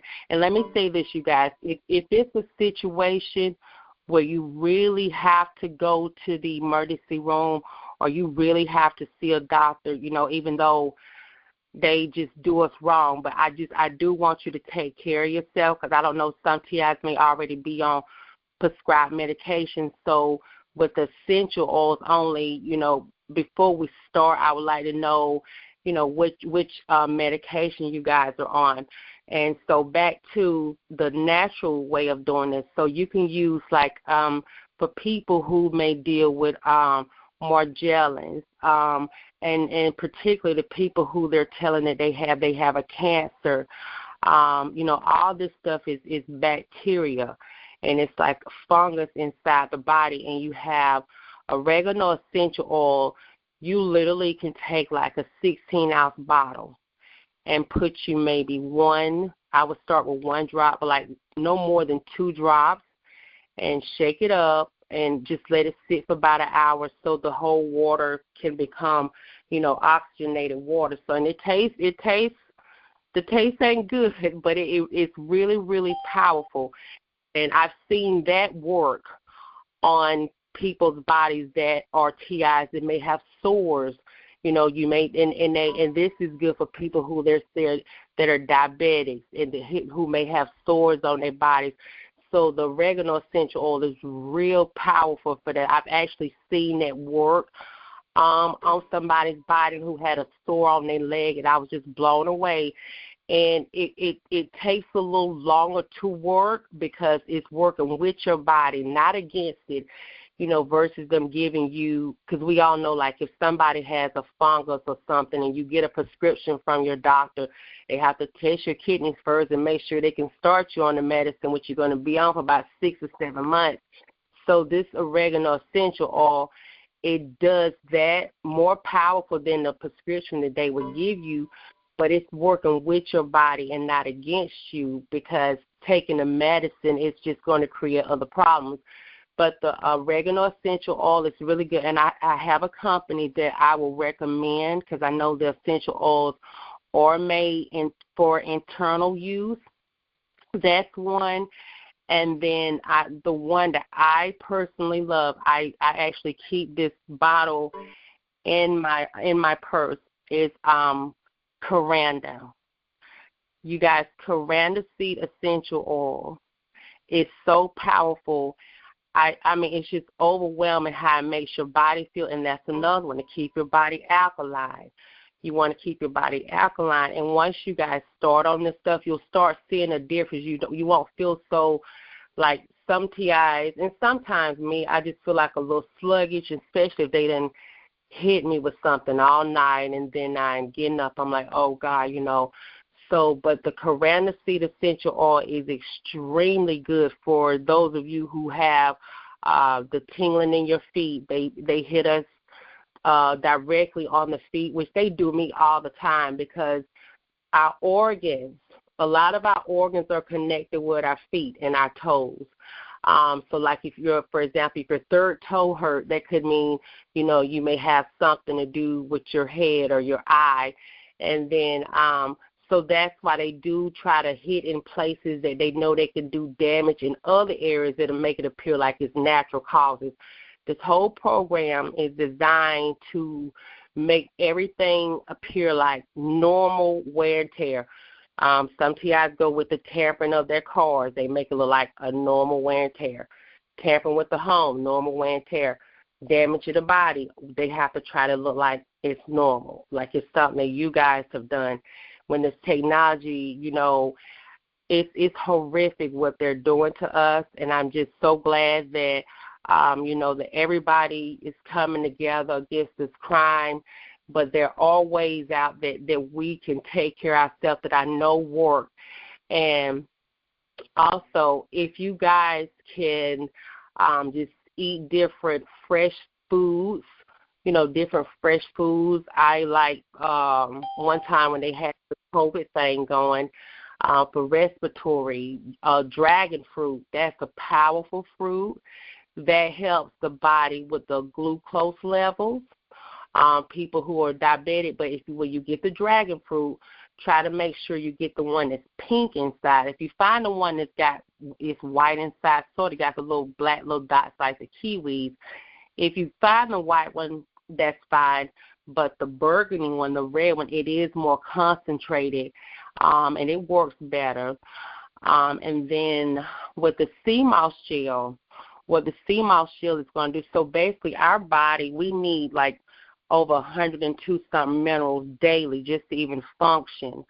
So the sea moss gel, what it's going to do, it's going to give you like over 90 of those minerals. So you're going to be getting some back, and you're going to be replenishing your body in areas that you may not even know that you were deficient in, because doctors, well, especially in our case, they ain't going to test nothing right for us. But doctors don't test on deficiency levels. They just always want to do medicine. And another thing that I want to tell you guys about is the castor oil. I love castor oil.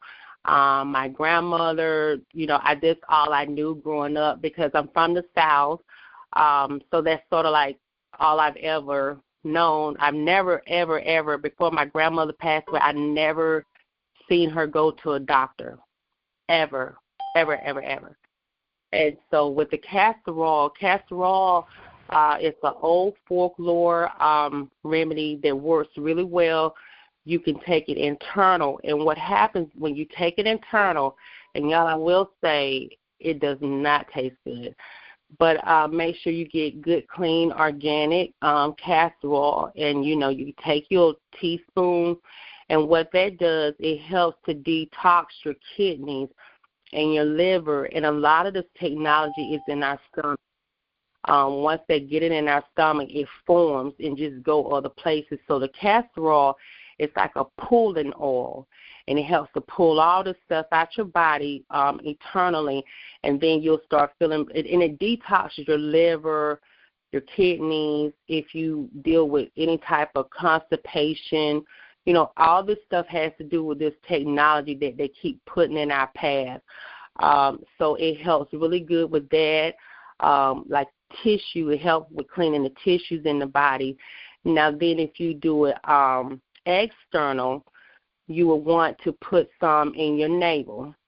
And if you have like a piece of some like flannel or something, or those little stretchy, like they used to call them the ace bands or something, but you don't have to really, do nothing real fancy. But the main thing is to get the castor oil inside of your navel, and you want to rub some also right at the very top, like your waist, like right there at the crack of your rear, just like right there, and massage it in. And then you want to do the bottom of your feet, because it's going to pull from the bottom of your feet. Everywhere you put this castor oil at is where it's going to pull.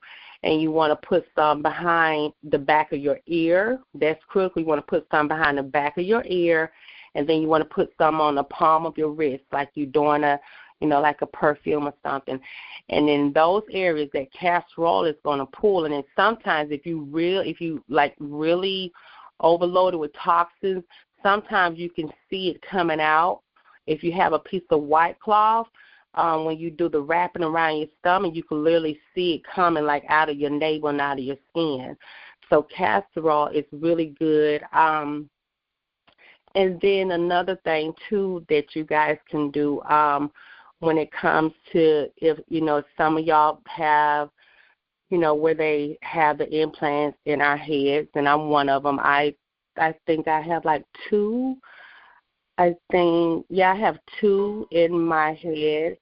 One behind my left eye. That's the main one. And so that's, if you have any issues with your vision, the lemongrass. I love, love, love lemongrass. My husband, he swears by lemongrass. And a lot of us, we sit in front of these computers a lot, and they're sending these frequency things through our computers and our phones. Lemongrass is so powerful. It helps with the vision, and it also helps with your stomach. Because a lot of times, too, if we have issues with our vision, it has to do with your stomach. So lemongrass is a really good, it's a cooling herb. And it's also good, too, the lemongrass and the hibiscus. These herbs are good for when they doing these experiments at nighttime, mainly when we're sleeping, because that's when they do a lot of these experiments remotely, because when we're sleeping, we're not moving. So they got us in perfect alignment with the technology. So it's good to drink you some hibiscus tea, drink it cold, and drink you some lemongrass tea.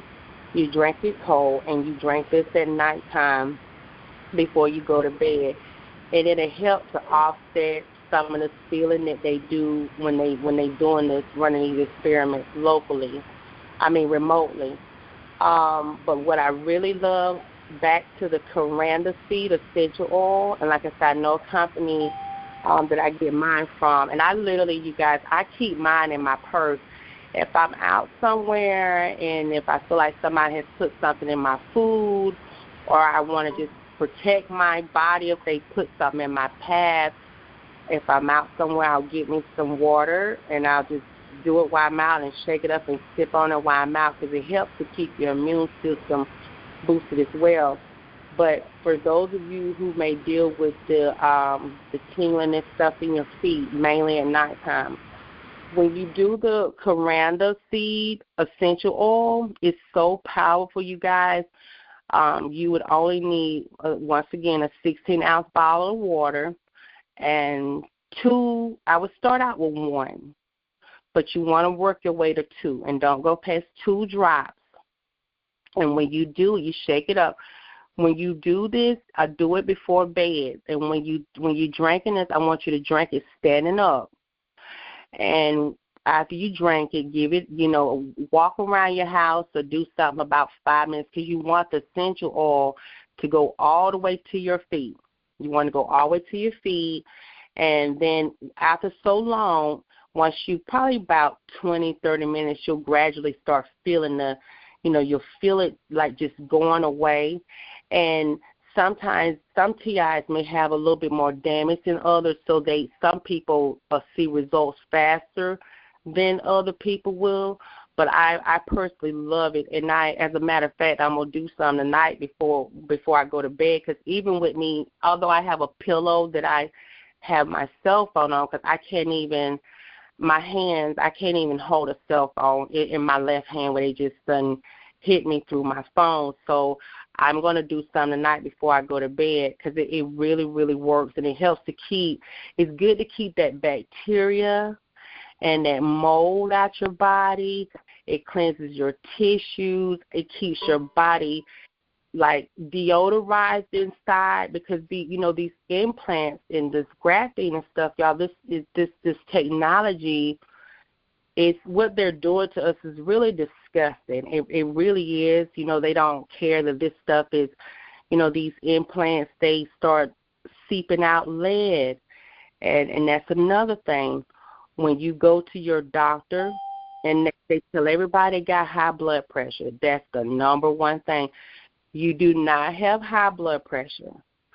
When they tell you your blood pressure is high, that is due to you having high levels of mercury in your blood. And you guys, you can research this, but they won't tell you high levels of mercury. So the coriander seed essential oils, and cilantro, those two, I know the coriander seed for sure, because I do this stuff. I've been doing it forever, to protect my body and to keep my body clean, because they even put stuff on our car handles when we go outside to get in our cars, because they have to put the stuff in our pads to run these studies, especially like, for example, with me. Although I have the implants, I know who the top 10 holders are on a hedge fund is open in my name, where it's different medicine companies like the Abbey, these things that I hear on TV, and it just disgusts me. So I'm like, how are they getting this stuff in my system to be, to try this? So they put it in our path, they put it in our food, they put it in our homes, just various ways to do it. So anything that you can do to offset what they're doing, it's just it'll be good until we can get this stuff done, get these people in court, and probably do a petition to have them to remove these implants, or however the Lord leads this. But, it's going to happen, and it's going to be done. And another thing I want to tell you guys, what I really, really, really, really love. Now, this, to me, works better than the coriander. I use NEC. The NEC is a amino acid. And so what happens is when they're attacking our nervous system, because that's what they're about, they're interacting with our neurons. These implants are interacting with our neurons, and that's everything, just throwing our nervous system just out of whack. And the NAC, actually, we was doing some research, and we found this just like probably 2 little words on the NIA's website, because we just searched like, how do you get this out? This is, and they, of course, they'll put some out there like they care, but they're the ones that's paying for all the experiments to be ran through these universities and stuff. But they had it on there, and we was thinking, okay, let's see how this right here will work. But I will tell you, the NAC, and I'm gonna send GoGi a picture of the one that I use. When it comes to that feeling that we have in our body when they be doing the remote stuff on us, this NAC is like magic. It is like magic, you guys. Now, it's a particular brand that I like. I'm sitting here looking at it now. I'm going to take a picture of it, and I'm going to send it over to GoGi and let her get this. Now, what I want y'all to do when you get this, if you got a Whole Foods or anywhere close by you, when she sends you what it looks like, when you find this supplement, you try to buy all you can, and it's not expensive, but it's powerful. It's going to help you with this feeling of not being able to sleep, not getting up to about 4 hours of sleep a night. So when you take the NAC supplement, you'll take one and take it right before bed. You take one, and then the same thing. After you take the supplement, you walk around probably about 5 or 10 minutes to give the NAC time to dissolve throughout your body, and mainly if they're attacking your feet and your nervous system. So those of you who may have a little bit more going on with your body due to the technology, it may take a day or two longer to work, 2 or 3 days longer to work, maybe a week. But in most cases, this stuff works immediately. So you'll take one, and then you'll wait, walk around your house or do something for about 5, 10 minutes or something. Then you lay down. Now, if your feet is still bothering you some, because you'll feel it easing down. It's really like, I don't know what it is, but it's sort of like offsets the connection, if that makes sense. It like offset the connection for them to attack you remotely. So if you don't feel total relief after your one, I want you to get up and take one more. Don't go past 2. Take one more. Drink you some water and walk around, because this is just an amino acid, y'all. NAC we actually have this in our body, and they deplete us of it. These people are tapping into, these minerals. They tapping into areas of our bodies that we didn't even know about. They know everything by them being in our bodies, so they tapped in the areas that we weren't even aware of in our bodies.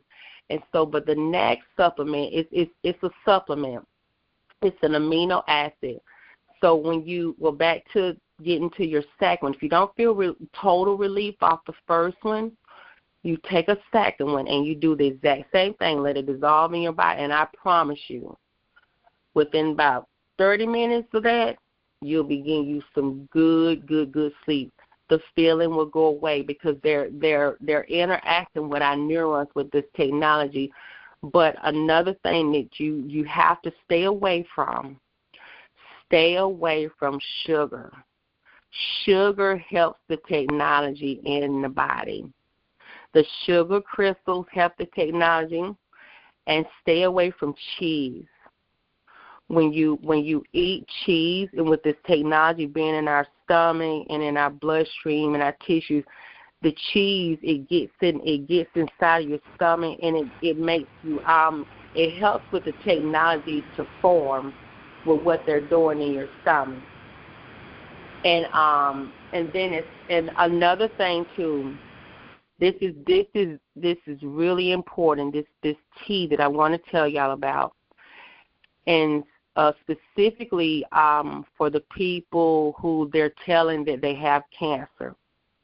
Well, this tea is good anyway, but specifically especially if they trying to start you on some kind of chemotherapy. No. This is a tea, y'all. I want y'all to write this down. It's a tea called Pu'er, and it's spelled Puerh.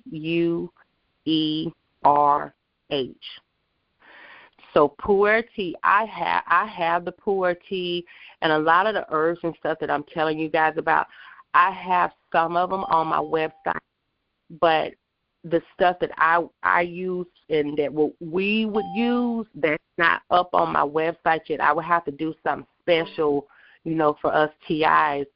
So, but you're more than welcome to go to look at my site. But this Pu'er tea, okay, it comes in a brick about the size of let's say a pancake, but probably about a half an inch thick, and it's compressed. It's a compressed. They call them tea bricks, and inside of this brick, they come.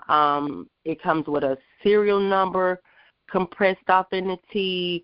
It has the age of the tea, because Pu'er tea is an ancient living tea. It's like a wine.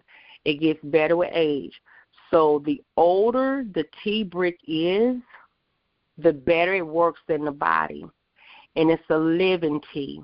And where this tea is grown, and nobody goes over there spraying, it's a protected land, so you getting real minerals, roots from the earth. So this tea right here, so if you find a tea house, and you guys, I want you guys to look this up. If you find it's like a tea house like out in Arizona. If you find pu'er tea, remember the older it is, the better it is, but the more it's going to cost.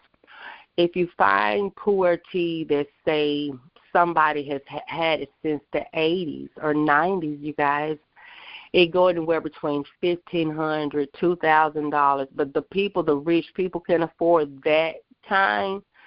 But the beauty of it is the tea it's a beautiful tea and it works. And this tea, and when you drink this tea, you'll break you off a piece. And I'm gonna send Goji a picture, the pu'er tea brick too. You break you off a piece, and my son, he loves it. Now that's good for if they saying you have cancer. It's gonna cleanse your body. And a lot of people who have cancer who are not TIs, so they don't know that they are TIs, but people who are going through chemotherapy, they drink this tea before they go in for chemotherapy because it helps to offset the effects of the radiation from the chemotherapy. So, and I want you guys to research this stuff too, what I'm telling you. And so the pu'er tea is really good for like if you have the aches in your leg or, aches in your arms. It's just a really, really good tea, and it's going to have your prebiotics and your probiotics. It's just like the Rolls Royce of all teas. And I want you guys to research that. So it's a lot of things out here that we can do to protect ourselves. And, of course, the big pharma don't like me because it's things out here that we can do that cost $5, $10, $20 that actually cure you, and they want to push all these drugs off on us because, if they don't keep us sick, the pharmacist isn't going to have prescriptions to fill. These doctors, they know it'd be wrong, but they have to push these drugs off on us. And now I've never seen it like it is before. And my worst fear, because like Goji said, I've lived holistically for over 25 years. My worst fear I was met with in 2021 when I found out. I'm like, how could these people have implanted me? How did they do this? Like, I don't even do doctors. You guys, before 2020 when they hit me so hard with this thing they call COVID, before 2020, before then, I had not been admitted into a hospital since 93, and that's when I had my daughter. I don't do medicine. Like, medicine is like a foreign language to me. In my home, I use grapefruit seed essential oil to clean. I make all my stuff in my hair. Oh, and one more thing, what made me think about this, rosemary essential oil. I'm glad I thought about this. For those of us who have the implants in our brain, the rosemary, you can do rosemary tea, but you could take the rosemary essential oil, and I can, I'm going to put some stuff together. A lot of the stuff, you guys, that I'm sharing with you now, I'm going to put some stuff together that I know work, and I'll run this out by Goji, and I have some notes and stuff here. But when you put rosemary essential oil, and never do essential oils uncut. You can't, you just never. Like the ones that I was telling you about that's for eternal, always do the water. Don't just drop it up on your tongue because you really want it to work. Never, ever, ever, ever do that. They're very, very, very potent. It's very potent. They need to be cut.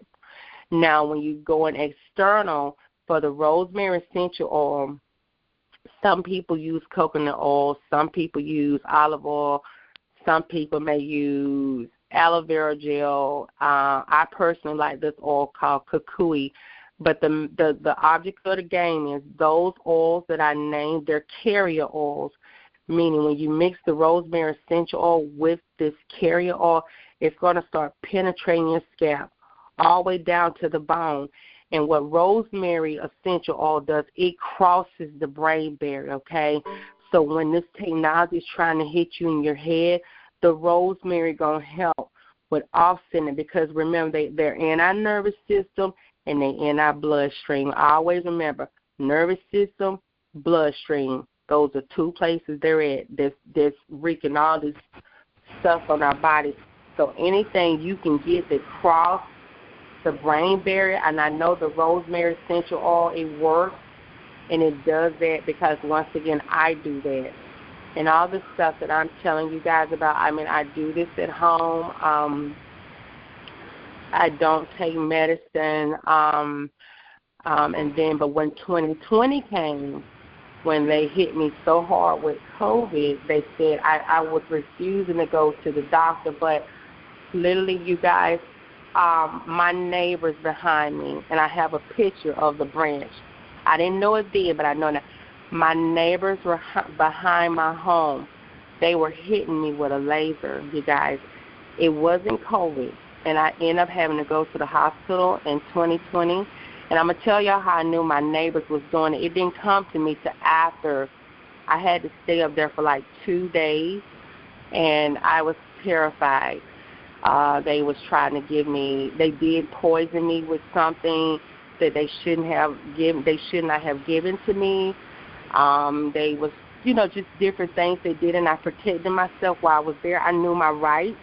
I knew that I didn't have to take their stuff, and I didn't. And I think that's what saved my life, because I literally told them, I said, you guys, you told me you was giving me IV fluids, but whatever you're giving me in this bag, you're doing something to me. I can feel it in my body.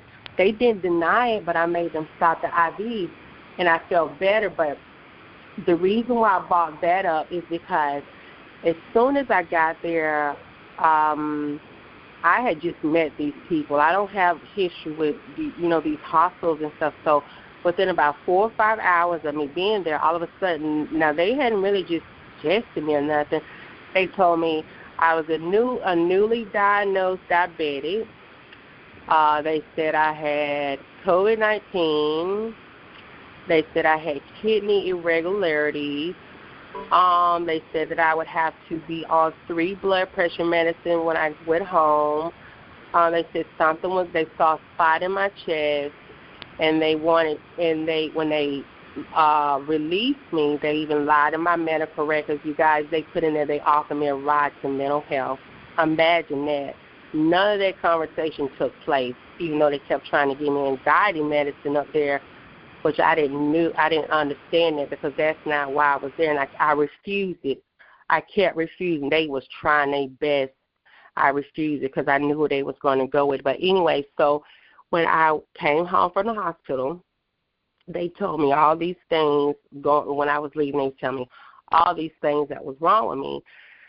And so I literally looked at the doctor. I was like, okay. And the doctor looked like, okay, so the psychological part didn't work. And I said, well, I mean, when I get home, I know what to do to take care of myself. So, but anyway, when I was released, they called me in 3. I want y'all to hear this closely, because then I'm going to tell you what happened after that. They, all the stuff they told me that was wrong with me, which I wasn't buying it, because my body did not feel this way, you guys. If your body does not feel what they're saying to you, you stand your ground, you listen. Don't let these people do the psychological stuff no more. They've been doing it forever, and it's being exposed now. So if your body don't feel like what they're saying, don't get on their drugs. So when I came home, they was telling me, okay, we're going to call you in a prescription for 2 high blood pressure medicines. We want you to follow up with a kidney specialist.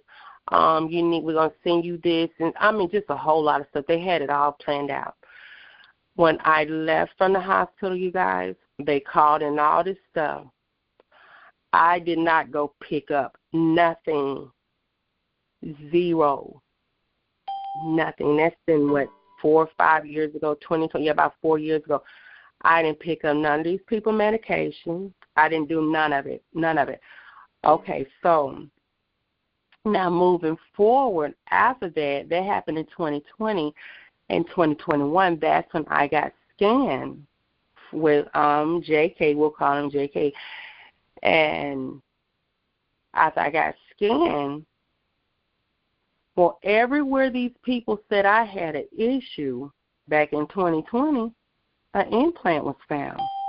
So kudos to me, because they was going to try to murder me at the hospital. I knew that they were, and they was going to tell my family, oh, she had this, she was sick, she was this.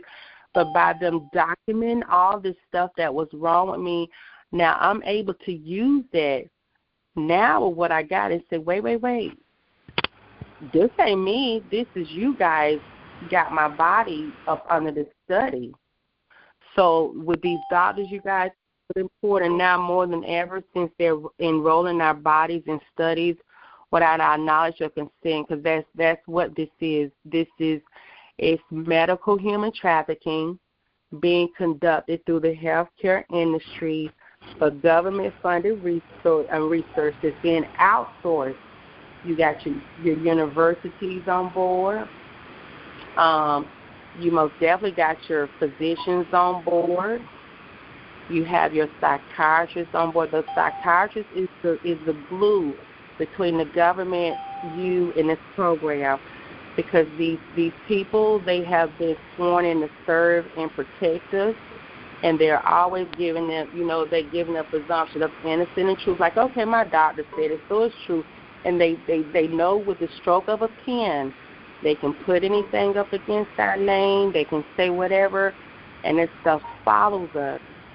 So, that's why I say it's really important. I hate to say it, but I'm terrified of doctors. I am. The fact that, Christopher Peister out of UC Berkeley, he created smart pills. God, years ago. So it's just so much stuff out here, and it's really important that, you try to take care of your body and, offset these criminals' research and try to build your body up and, try to eat good. And I'm not going to say I eat good all the time, because I don't. I'd be guilty if I said I did. But I do know you're talking to somebody who has implants, confirmed. And I know that I have the graphene, but I know the things to do to offset it. Yeah. So oh my God, you gave us a mouthful. I love it. I can't wait to. I love it, y'all. I love it. Anytime I can talk about this, I'm serious. I love it because I know that it works. I know that this stuff works, and I know what everybody goes through. Somebody got, some health issue. But I know that this stuff works up against this technology. It does. Yes. So there's some questions. So we want to open up to let people ask questions. They're lining up to ask questions. And questions, you can have questions about anything that happened tonight, but especially for our guests. And so we're going to go out with announcements. Well, first we're going to go out with Sir Dan, announcements, and then we're going to go to the queue for the questions and answers. Thank you so much. Thank you so much for sharing. You're welcome. Yeah, I love it. Thank you. Sir Dan.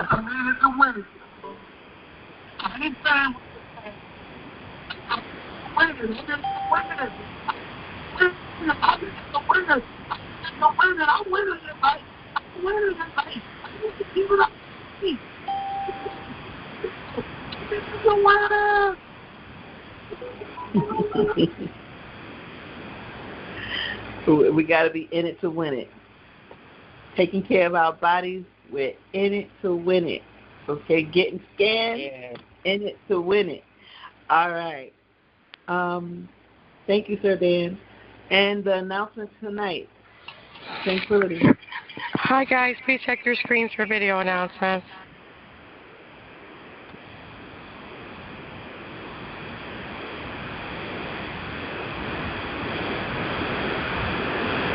Good evening, everyone, and welcome to another edition of The Week in TI Events.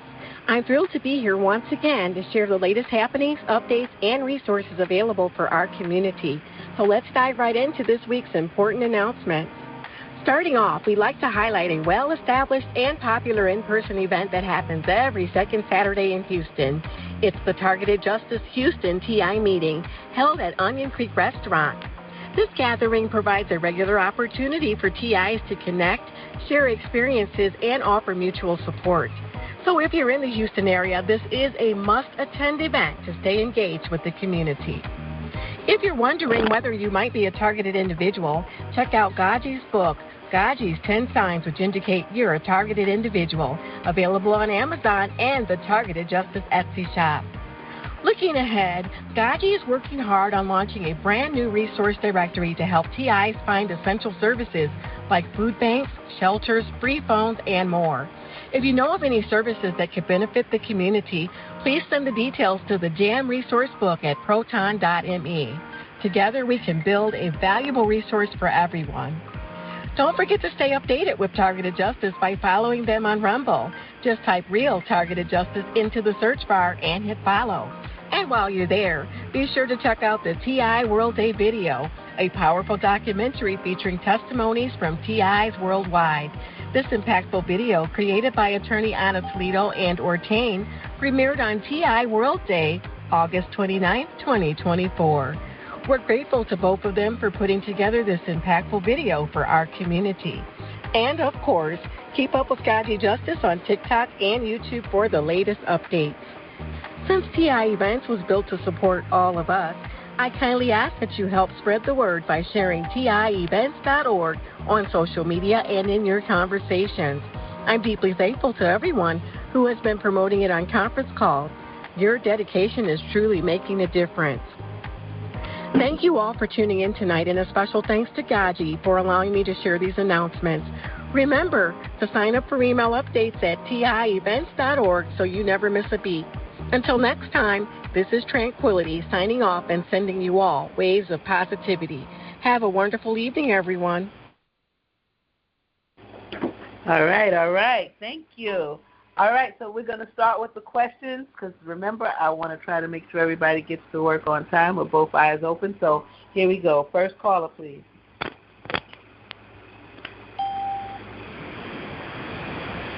Hi, Lisa. You're up first.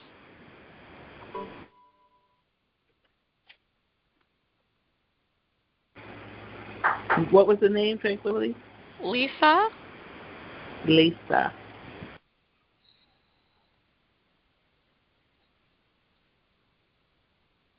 Okay, next caller. Do you have a question? Please get in queue. Oh, hi, GoGi. This is Saqib from Atlanta. Hi, Saqib. How are you? I'm good, thank you. No question, just a comment. Earlier, there was a discussion about writing a letter in a certain format and sending it over and compile it and then send it together. So yes, I think, what about adding those instructions on TIEvents.org under TI action items with a link so anybody who's not on the call, or didn't take notes, or is not doing it correctly, at least they have some place to go to confirm they're doing it correctly, they're following the instructions correctly, or if you might even change some instructions before you put it on. That should be the final edition. The people can go on TIEvents.org, have a link, press the link, get the full instructions, you follow those instructions. That's all I have to say. Okay. Thank you. We'll work on that. Thank you so much. Okay. Any other questions?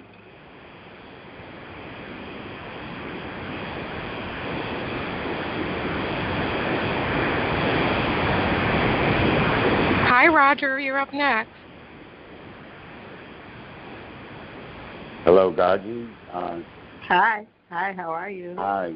Thank you, Tranquility. Yes, I do have a question for the young lady.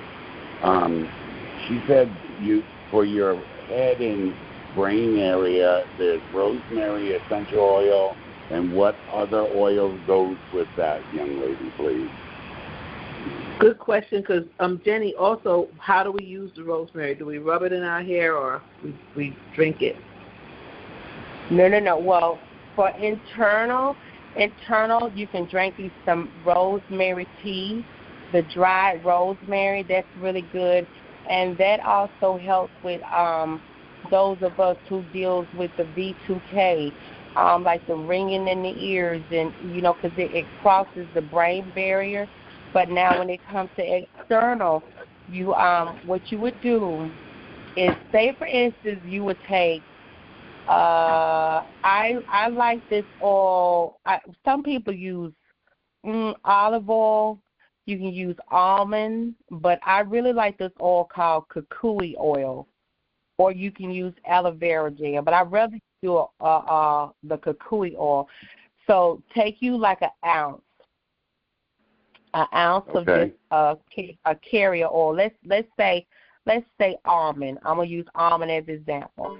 Take your ounce of almond oil, and you start out, sweetheart. You start out with about 3 drops of rosemary essential oil in that almond oil, and you stir it up just a little bit, and you let it sit for about a day, because you're going to turn that 1 ounce of oil into some powerful rosemary oil. So what you do is you take some, and if you got hair, massage it on your scalp, and it works really good, especially after you just wash your hair. But if you haven't, you don't have to. But if you have a bald head, you would rub it on your scalp, and it's just so relaxing too. It helps you mentally too. The rosemary essential oil, and so that'll be a good oil to do it. But yeah, you always want to cut it. You want to cut the rosemary essential oil. Do about 3 drops with like an ounce of essential oil. And what happens is you want to feel it working on your scalp. It's going to feel like a massaging sensation. It's going to feel good. If you don't feel that sensation after 3 drops, you go up to about 4. So what you want to do is you want to make it custom for you. You'll sort of know when you get it to where you want to, and it may just do it on a 3, because I normally just do 3. 3 is good for me, and I got hair, so I massage my scalp with it, and also too when you massage your scalp with it, rub some behind the back of your ears. Massage your scalp and rub behind the back of your ears. It works really good. And that's Okay. Do it that way. And right. you don't necessarily just have to use that rosemary on your scalp. If you have implants in your legs, you can rub it on your legs, under your feet, and it helps with circulation. It helps with circulation. These essential oils, I forgot, I left that part out earlier. These essential oils, they work with circulation, and they jump in and start crossing with the blood barrier, and that's what you want. And one more thing, you guys, I forgot to mention, one type of water that we should be drinking. They try to tell you that it's bad for you, but it's not. We all need to be drinking distilled water. Distilled water, and I want you guys to research what I'm telling you. Distilled water is the only water on earth that is able to get inside of our cells and like give our cells some life. Because they're dried out, they dried up our cells, everything. Distilled water, it goes in and exfoliates in the cells, and it starts putting oxygen in your cells. Because people who are on dialysis machines, they clean the dialysis machines with distilled water when they need to be putting distilled water through the person's IV. Distilled water works magic for our bodies. It helps to pull this technology out. It's real powerful. We all drank you some distilled water. It helps with keeping your tissues clean, giving your body oxygen, and helping to keep you alkaline. Okay. All right. Dajia, thank you so much, young lady. I appreciate you. Listen, Dajia. Yes. All right. As far as you were talking about what we should do is have a United States wide, where we go to fusion centers and, have everyone go in different states. I don't think a lot of people in the population really knows what a fusion center is unless you're a TI. That's number one. Number two is, I wanted to tell you, if we set a date and a time, there's 56 field offices, which are called divisions, in major cities with the FBI, also in Puerto Rico and the Caribbean islands. Each field office is overseen by a senior agent in charge, except Los Angeles, New York, and Washington, D.C., overseen by their assistant directors in charge due to the large site that they run. Within these field offices, there are a total of about 350 residential agencies located within smaller cities and towns. Those are called supervisory special agents.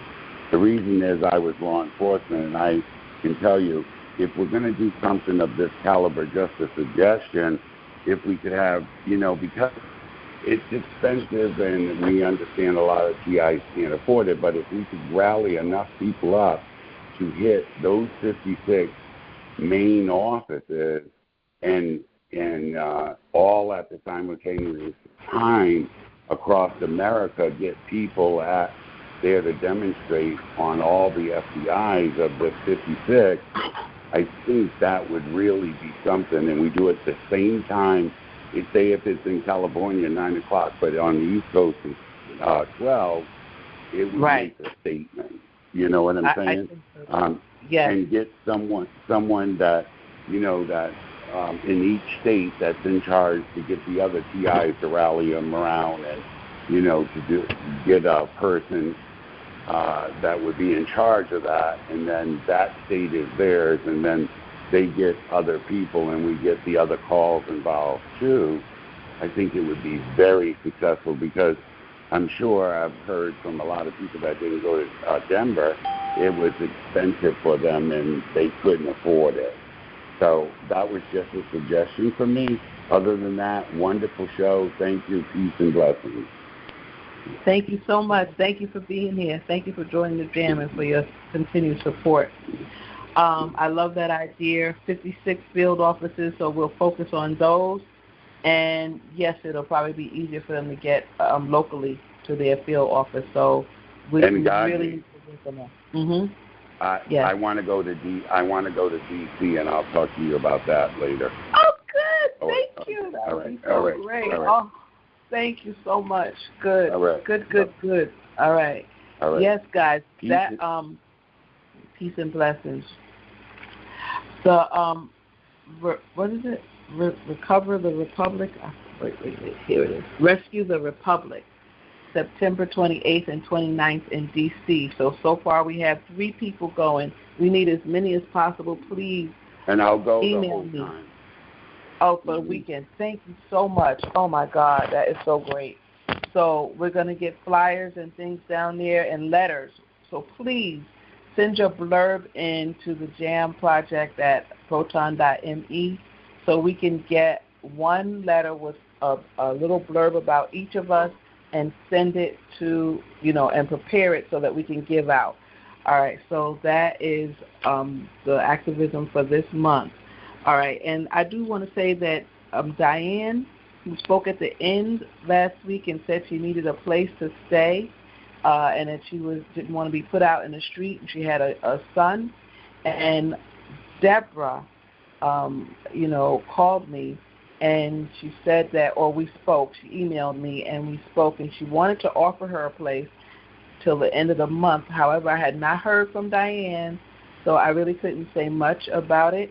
So instead, she's willing to pay for her room, half of her room monthly for the next few months. So, Diane, if you're on the call tonight, you need to make yourself known so we can figure out to do it. Or just send me the email, which I asked, send an email so that we can help. Thank you, everybody who's helping. I know that Roger actually supported Constance and her daughter flew them to Colorado and back nonstop, very expensive, and we thank you for that. So I'm just thanking all the TIs for stepping up, for the ones who are stepping up and helping people and really doing things. Thank you, Samia. Thank you, Kim. Thank you, Lynn. Thank you, Darren, for your activism.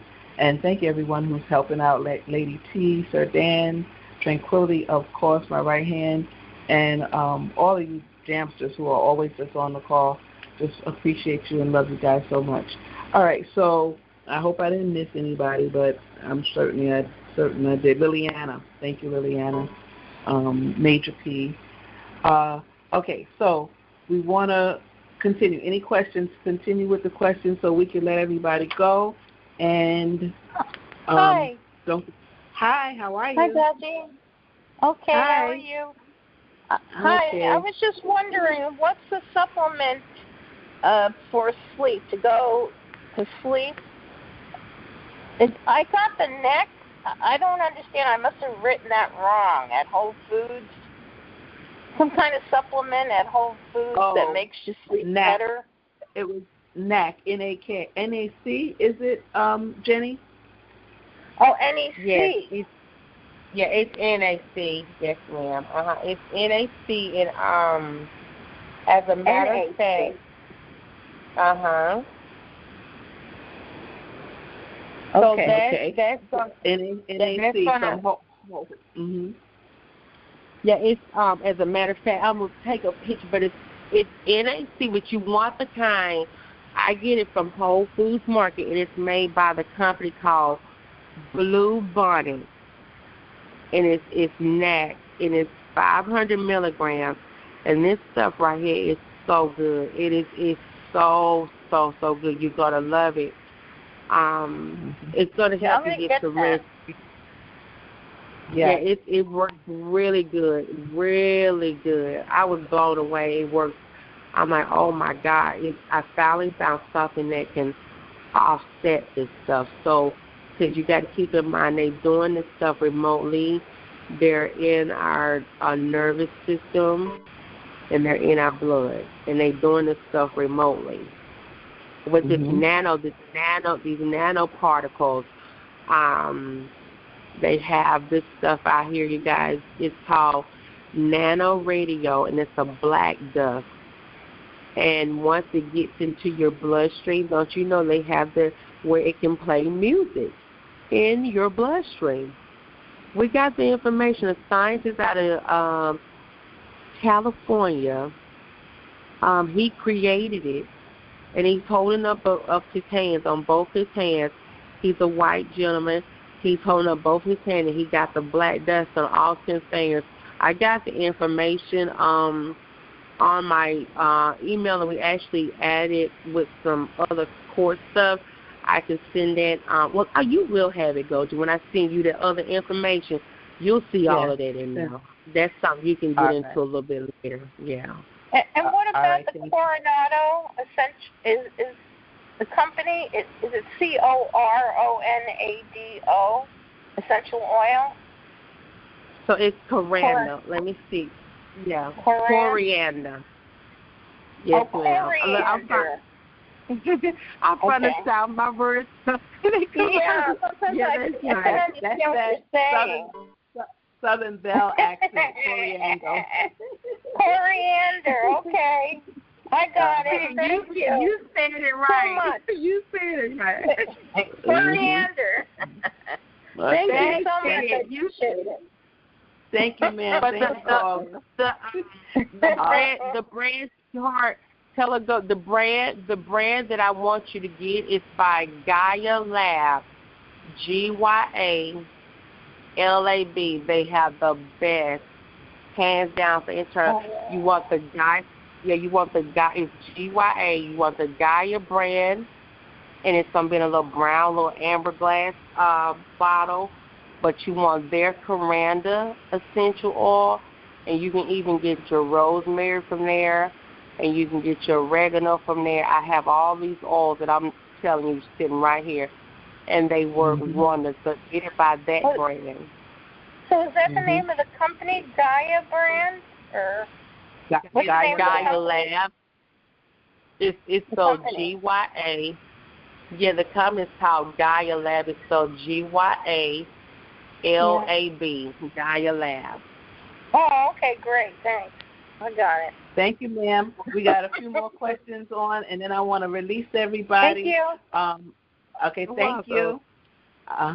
And there is, I also want to commend Ferretta. Ferretta is offering for someone who needs or wants to try the Dave K CD or SD card, then, send an email to the Justice Action Meeting at proton.me and request it. All right? The first one that requests it, then thank you, Ferretta, will be given that CD or SD card. All right. Next caller, please. We're going to move through this as quickly as possible so that everybody can go to sleep. Thank you. My question was answered. Just wanted to say I did have a question, but it's been answered. Thank you so much. Thank you, Australia. Is that Helen or is that who's that? It's actually Lisa. Hi, Lisa. How are you?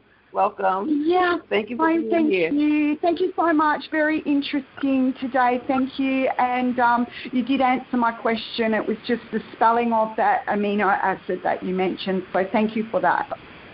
Oh, you're welcome, sweetheart. You're welcome. Thank you. Next caller, please. Hello, it's Barbara from San Diego. Hi, Barbara. Hi there. I have a comment and a question. I just wanted to say that Anna Toledo, our attorney, has a petition started for Congress, and you can find it on Facebook on her MIRA, M-I-R-A exclamation mark. She started the petition. I think she's got over 200 signatures on there so far, with an aim of 5,000 signatures. What is the petition, Barbara? It's a petition to Congress to end our targeting. Oh, okay. Thank you. All right. And then, Thank you. Sure, of course. And then I have a question. How do you spell the cacao oil that Jenny just mentioned? Okay, Jenny, the cacao. It's,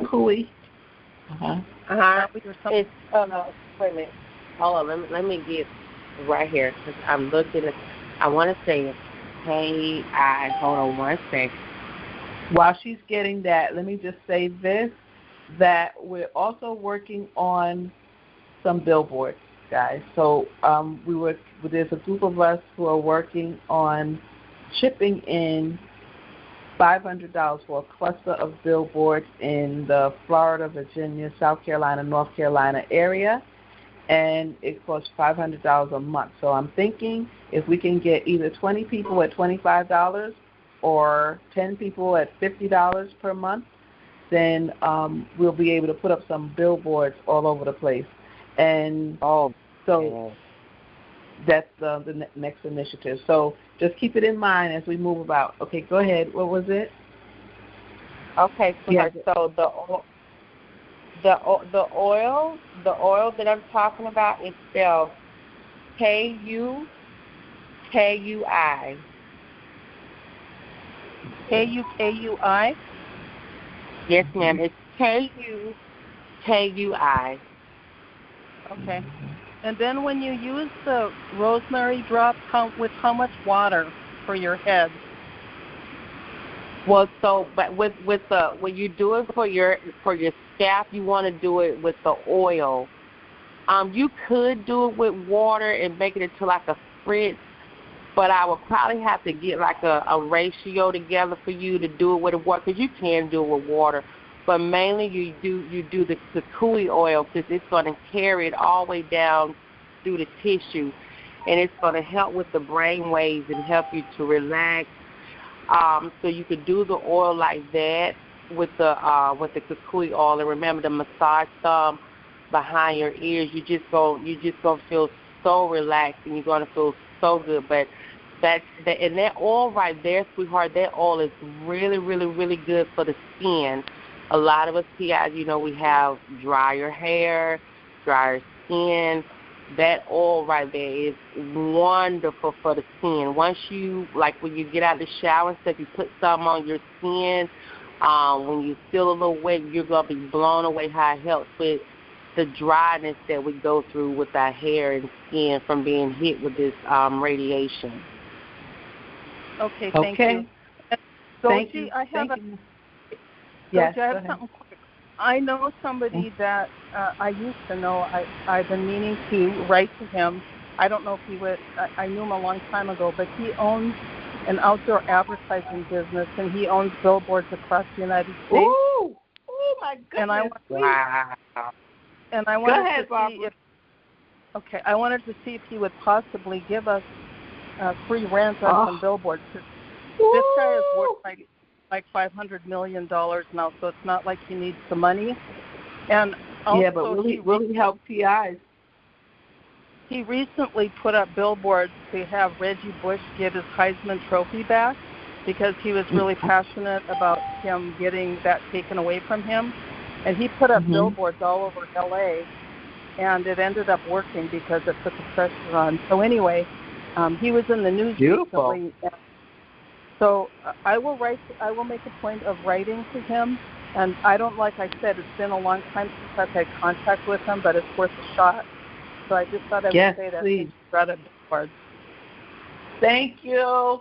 Please email me. Let me know if you need anything, some kind of information, some hyperlinks, to some of the news things that's going on. I don't know if he knows about TIs or if you're introducing the idea, but there are a lot of things in the news that tell our story, like Tulsi Gabbard and like, what's going on with her too. So that helps to make it, seem, it helps for people to understand it a little better. So just let me know if you need anything. Yes, like I said, it's been on my mind for months to do it, and now is a good time because you just brought that up. Yes. So I will make a point of writing to him this week.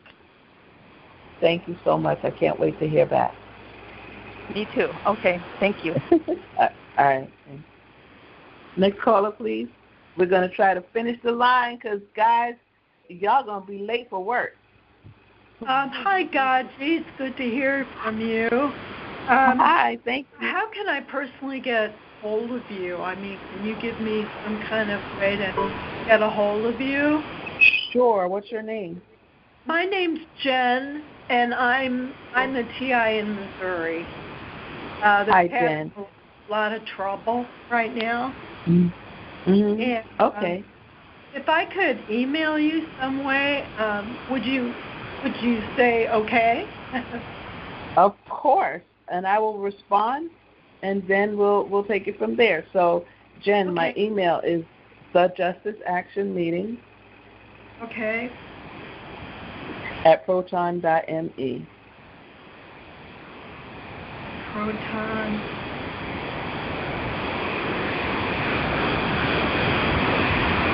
Thank you, guys. It was great to hear this meeting. It was wonderful. Thank you so much. Thank you for being here. Thanks for joining the J.A.M. All right. Next caller, please. Hi, Gogi. This is Lauren. Hi, Lauren. How are you? I'm fine. Now I almost jumped off this bed when you said you was going to put a billboard up here. Listen.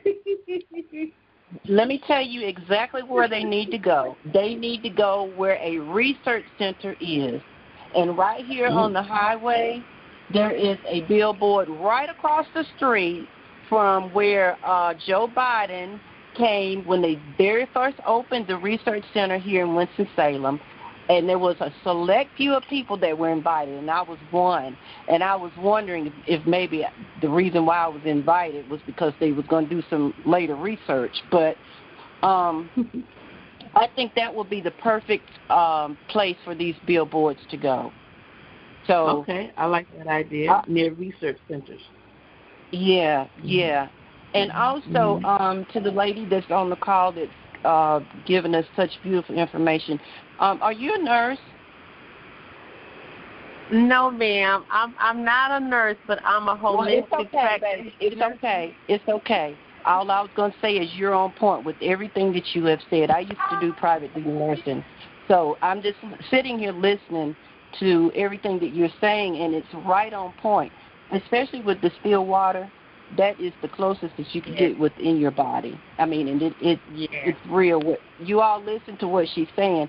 What I do want to say is it would be nice for you to put up on TI events like a menu with all of the listings of the motions and the potions. Don't that sound like Halloween? I always did. Anyway, all the good stuff that you have to offer. It would be good if you could put up like whatever, however you would mix it, and where you can buy it, and the names, so that people, won't get the misspelling of each product wrong when they go to look it up. But I think it would be good if you have time and you could, maybe talk to Tranquility about putting it up on TI events. I think that would be really, really good. So we can always have something to refer to. Or she has a website, but she needs to update it for TIs. She has a website, so we can get that out maybe next week.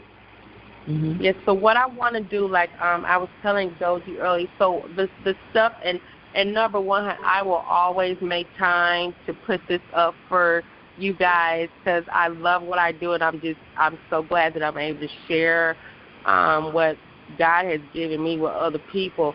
So what I will do is the things that we talked about tonight, I'll start the formulations and stuff. So I'll put the formulations together and the things that we talked about on how to use it. And now the sea moss gel, I make that myself. So the sea moss gel, I would be more than happy to make it for any of the TIs that want it. That's a game changer. The sea moss gel is a game changer. Y'all are going to love the sea moss gel because it's good for thyroid health, and then when the respiratory, all this good stuff. So that I can make for the TIs, but the other stuff I'll put up there, everything that we talked about, and how to do the foot detox, and where you put the pads up on the bottom of your feet, to draw stuff out of your body, and just, the ionizing machine that you could soak your feet in. I actually have the machine here so it's a lot of different things. Like I said, I've been dealing with this, with this targeting for years, so I know what works. And I'll be more than happy to put some stuff together, and I can pass it over to Doji, and she can share with y'all. And I can put some things together too that I use, because I know we do have issues with, ordering our stuff and making sure that it gets us properly. So a lot of the things I can prepare for you guys, and I can ship it in a certain way where they won't be able to tamper with the box. Yeah, that's what we need. So what I'm thinking, two things. One, if anyone who wants to order the sea moss gel that she creates herself, then to send me an email, and I'll get it to her or get you all in touch with each other. And also, when you're ready, when you have your website like you want it with the TI-friendly products, then I'll give out your, we'll give out your information, and Tranquility can put a link there as well, so that it can go right to your website, and they can look around at the solutions, and as Lauren said, the motions and the potions and stuff like that.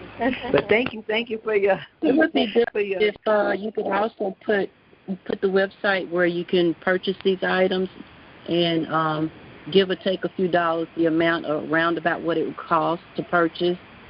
And then I guess once you get your website up and running, it would just run us right to you even quicker, because we know that you know the handle on everything. Well, see, actually, sweetheart, I have a website now. I have it now, but it's because I have a storefront. I'm in South Carolina, and I have a website. And so the website now is set up with just like all my teas. But when it comes to the stuff for us TIs, I have to put special stuff together for us that I don't have on the website. So I want to get some stuff together that I have to do for us specifically, because we're fighting the government with this stuff.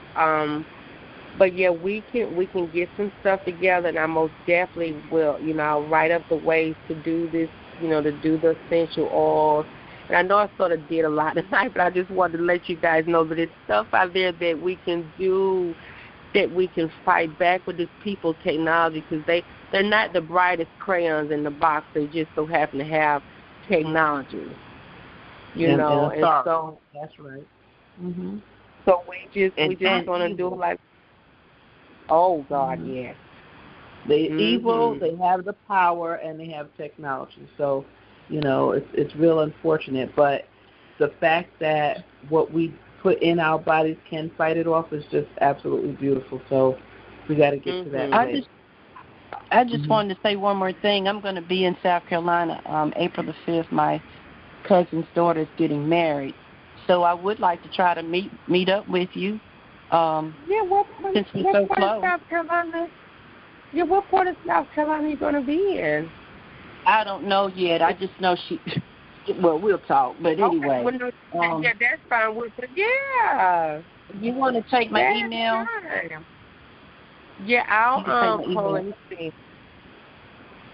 Yeah, that's fine. And because I was listening to it, and Goji, you guys, I was listening to I'm sorry to change the subject a little, but I was listening to what you guys was talking about in D.C. Was coming up. I was like, oh my God, if I was prepared, I would love to go. Oh my God, because we can get together and ride because we're so close in proximity of our state. And I don't know anybody other than one other person that would be willing to ride. I just found out she's in Winston-Salem, and so we could ride together to some of these events.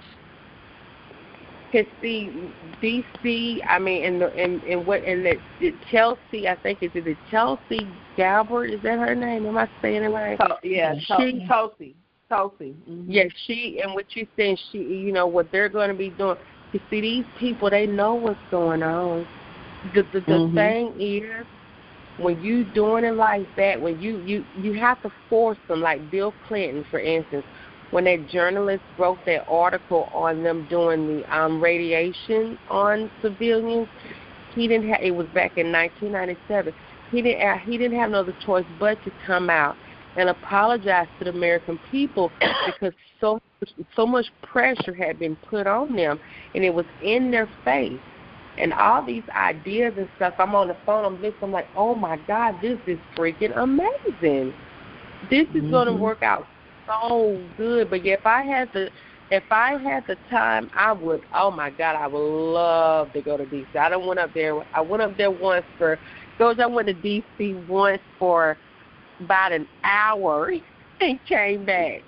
An hour? Oh my goodness, you didn't see anything. Yeah, because they have the MLK. Would you go for the MLK monument? Y'all, this is what it was for, and I'm gonna be sure because I know everybody wants.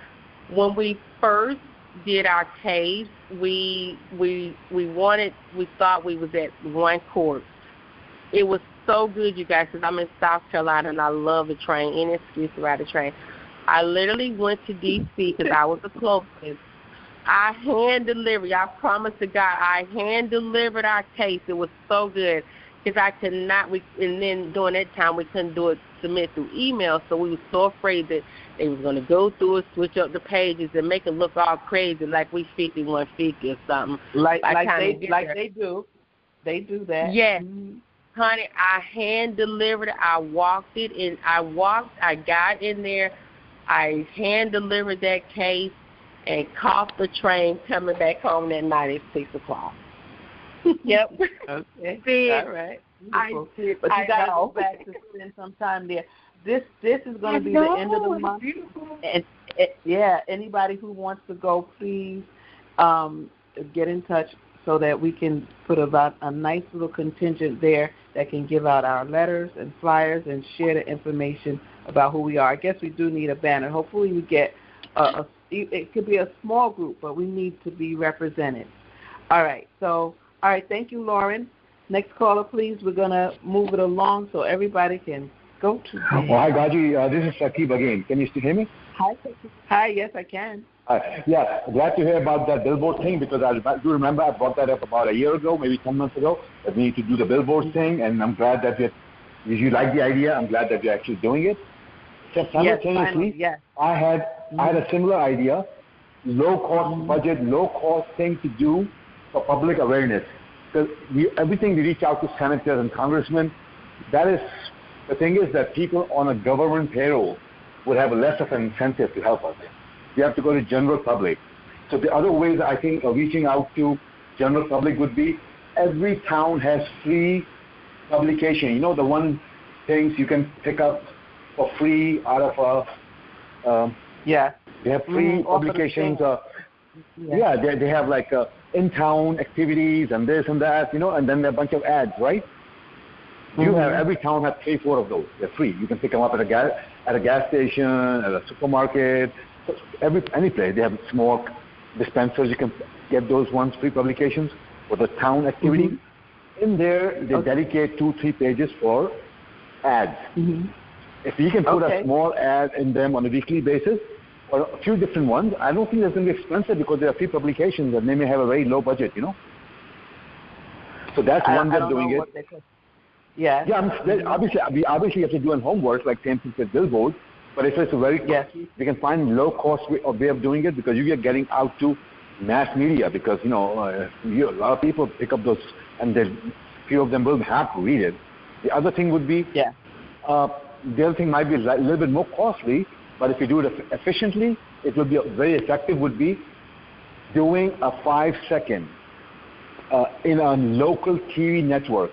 Any local TV network, 5 seconds, the most cheapest off time, like 3 in the morning, 4 in the morning, 5 second, TANTALIZING, Havana syndrome, blah, blah, blah, blah, blah.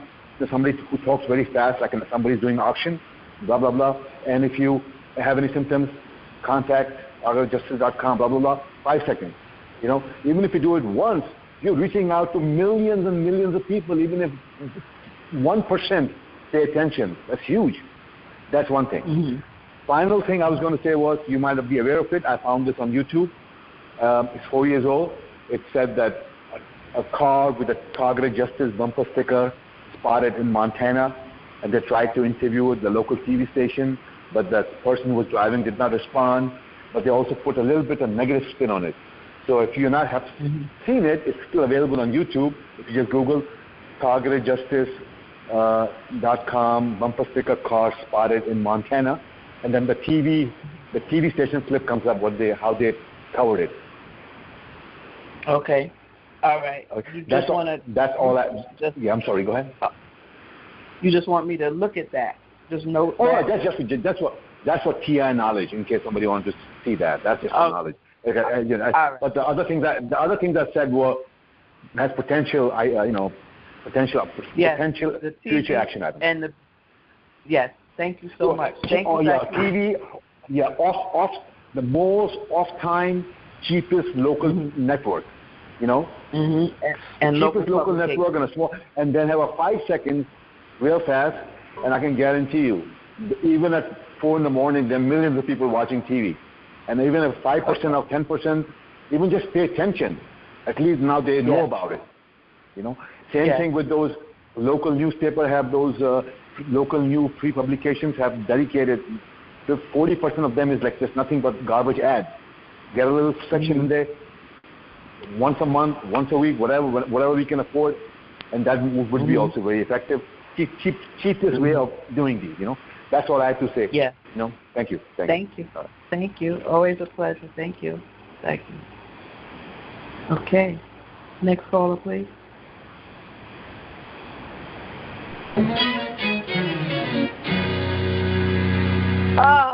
We cleared the line, everybody. Okay, I'm not going to hold us any longer. We have a lot of work to do.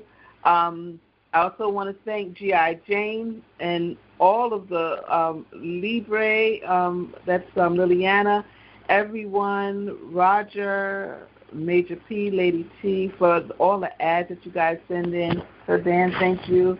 Kim, Lynn, everybody. I don't want to miss anybody. Oh, my God. But especially to Jenny. Jenny, thank you for tonight. You were absolutely wonderful. You gave us a mouthful, a whole bunch of stuff to do. And we're certainly going to, I have essential oils in my cabinet that I don't even use, so I'm going to experiment with some stuff tonight. I wish I had NAC, but I'm going to have to go pick up NAC and some distilled water. Yeah. So, and yeah. GoGi, I thank you so much because I just feel so honored to be able to share this stuff with people and, their interests. I mean, I just truly feel honored. So everything that we talked about tonight, I'll be sure to put it together because I know I sort of was just throwing a lot at one time, but, I have all this stuff like sort of written places, so I'll be sure to put some formulations together and stuff. I'm just honored that you guys had me on. So it was a really good show. We had to do it again. It was excellent. Thank you. And it'll be on YouTube, so check it for YouTube tomorrow. And you can see Oh, it. wow. All right. Okay.